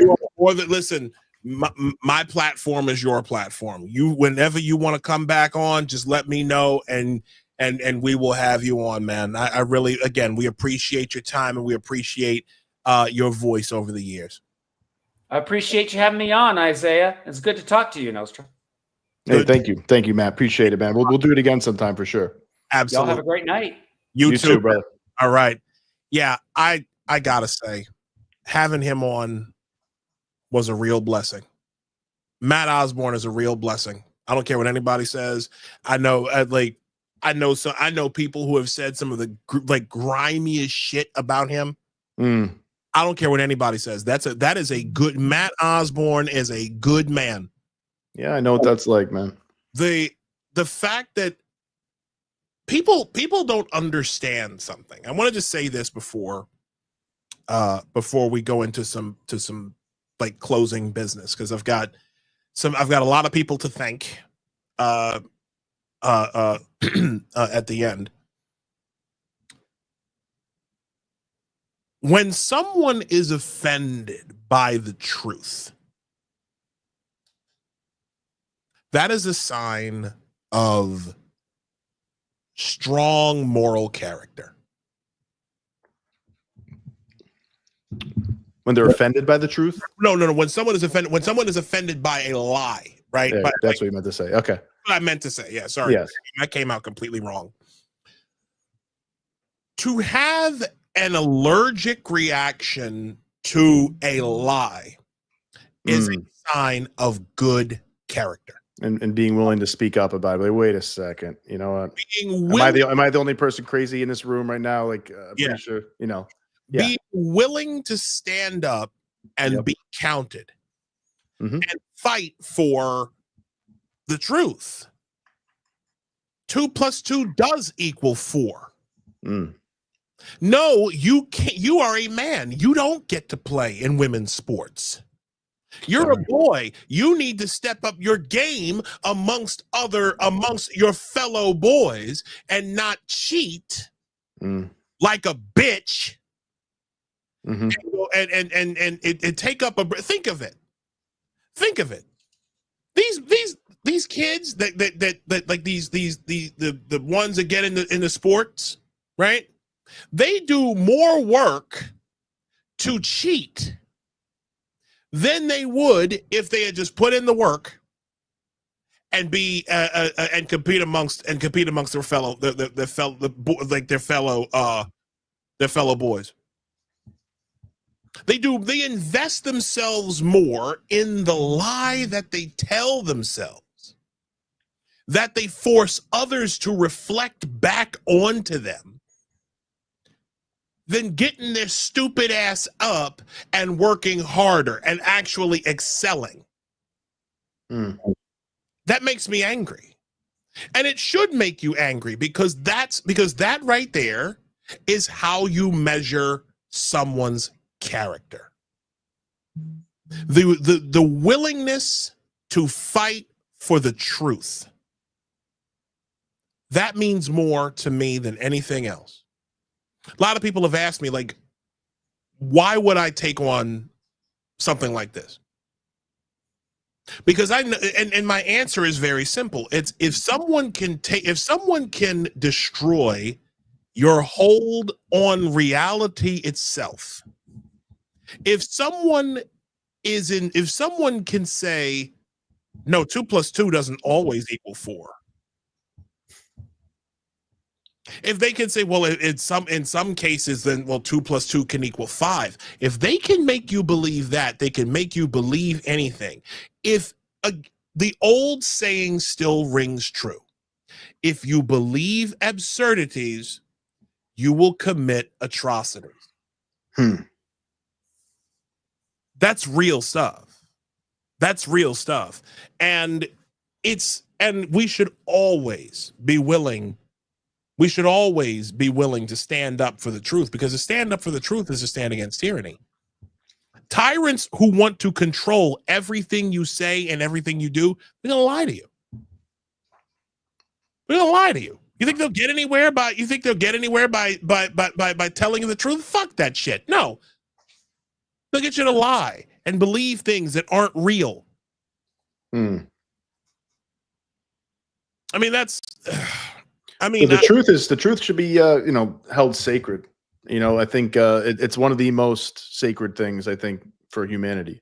It is the truth. Like I don't think people realize that, like how important scientific truth is, and human wisdom is, like how you can save so much time and energy and human lives and well-being and stuff by going along with like actual scientific truth, actual human wisdom, even like virtues, stuff like that have been tried and true for thousands of years, maybe longer than that in human history, human civilization, pre-civilization, because this is hard-won wisdom that we have won. Like hard work. People died to learn things. People died exploring things, figuring things out, learning things the hard way. Right? Yeah. We shouldn't have to relearn things the hard way over and over again. And that's what we're doing with communism, socialism, Marxism. Right? We might be doing that again. With Mamdani, in New York City, and hopefully it doesn't get as intense as it has in other countries. But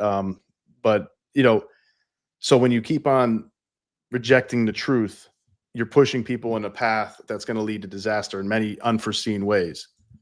Yeah. So it's really serious. It's not just like, oh, well, this annoys Isaiah, or this always annoys Nostra Chavez, so they're going to make a podcast about it, and they're just going to be pissed about it all the time, or whatever's going on.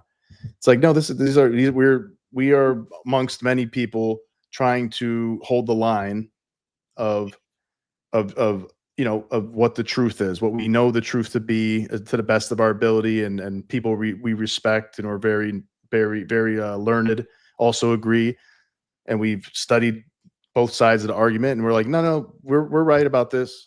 We're right about this. You guys are wrong, and there's serious consequences if we go down your pathway. So we're not going along with this, and we're doing it while we still can, because there could be a time if we don't hold that line where people are just, hey, we're changing the law. We got to have a hate speech law. We got to have a hate speech law where like you can't even disagree about anything about trans stuff, for example.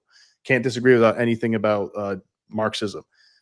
And then we go to jail. Then we go to jail for tweets. Then we go to jail for a podcast. Then we go to jail for coming out and talking about it. Then we become like Iran, become like North Korea. So you got to hold that line. It's super fucking important. Yeah. Christopher Hitchens, God rest his soul, even though he didn't believe in him.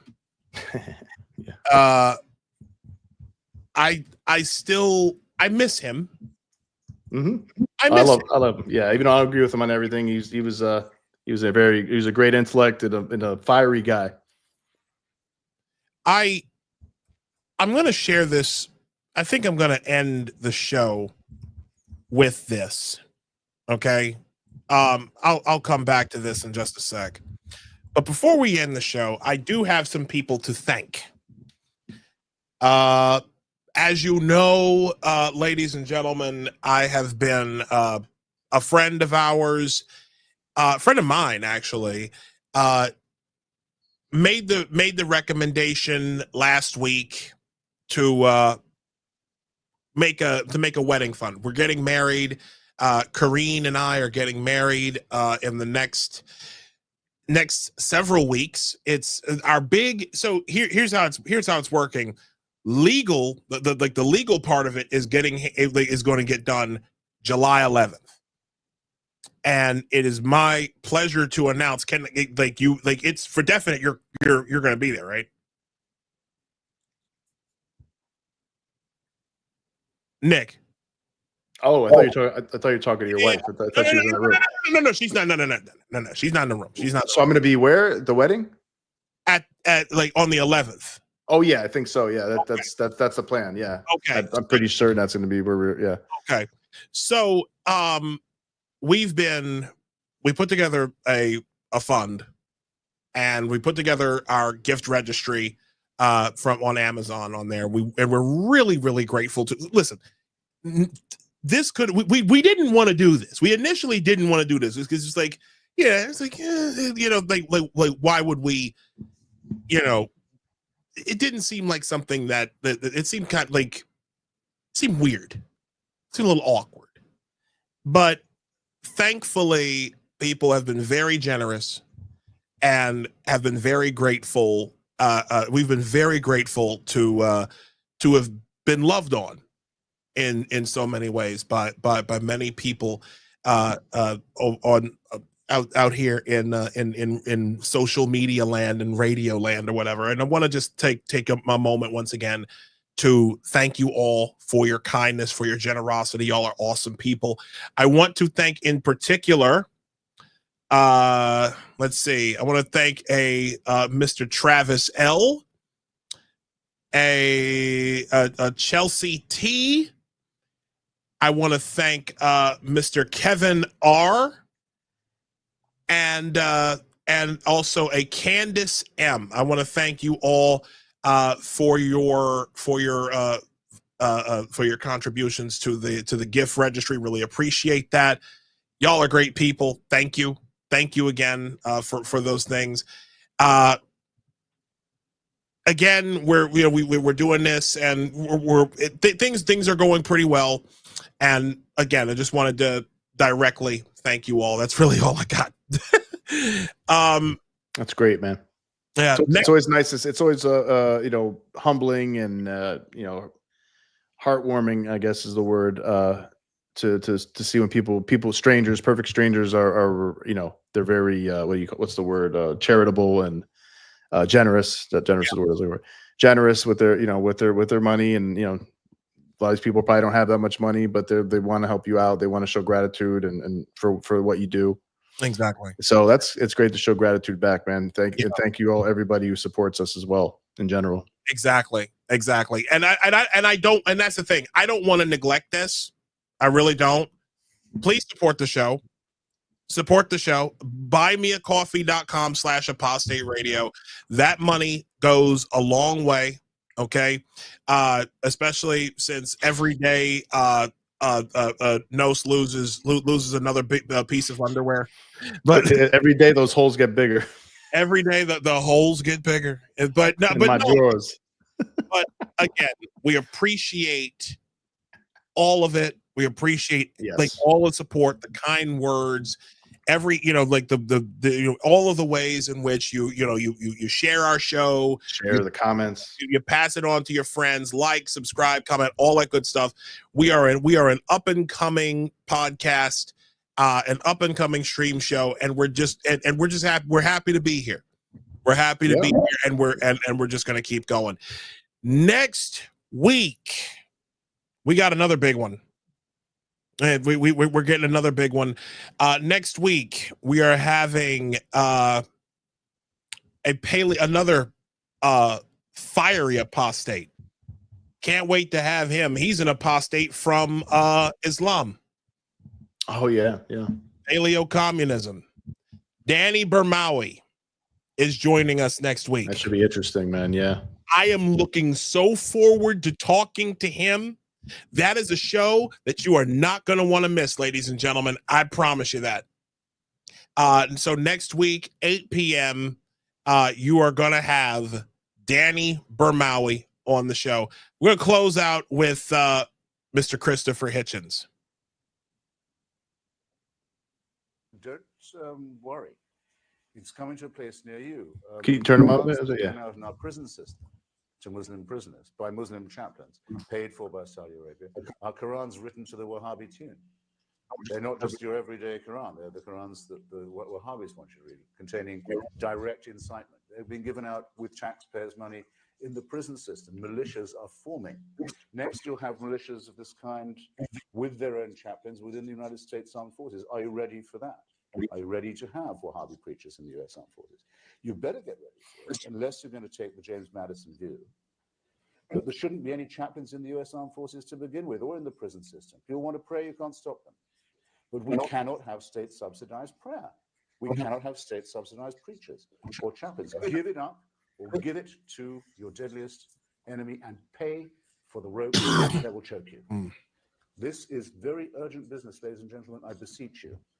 Resist it while you still can, and before the right to complain is taken away from you, which will be the next thing. You will be told you can't complain because you're Islamophobic.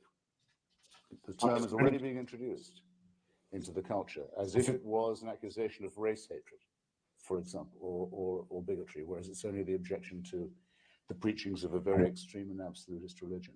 Watch out for these symptoms. They are not the symptoms of surrender.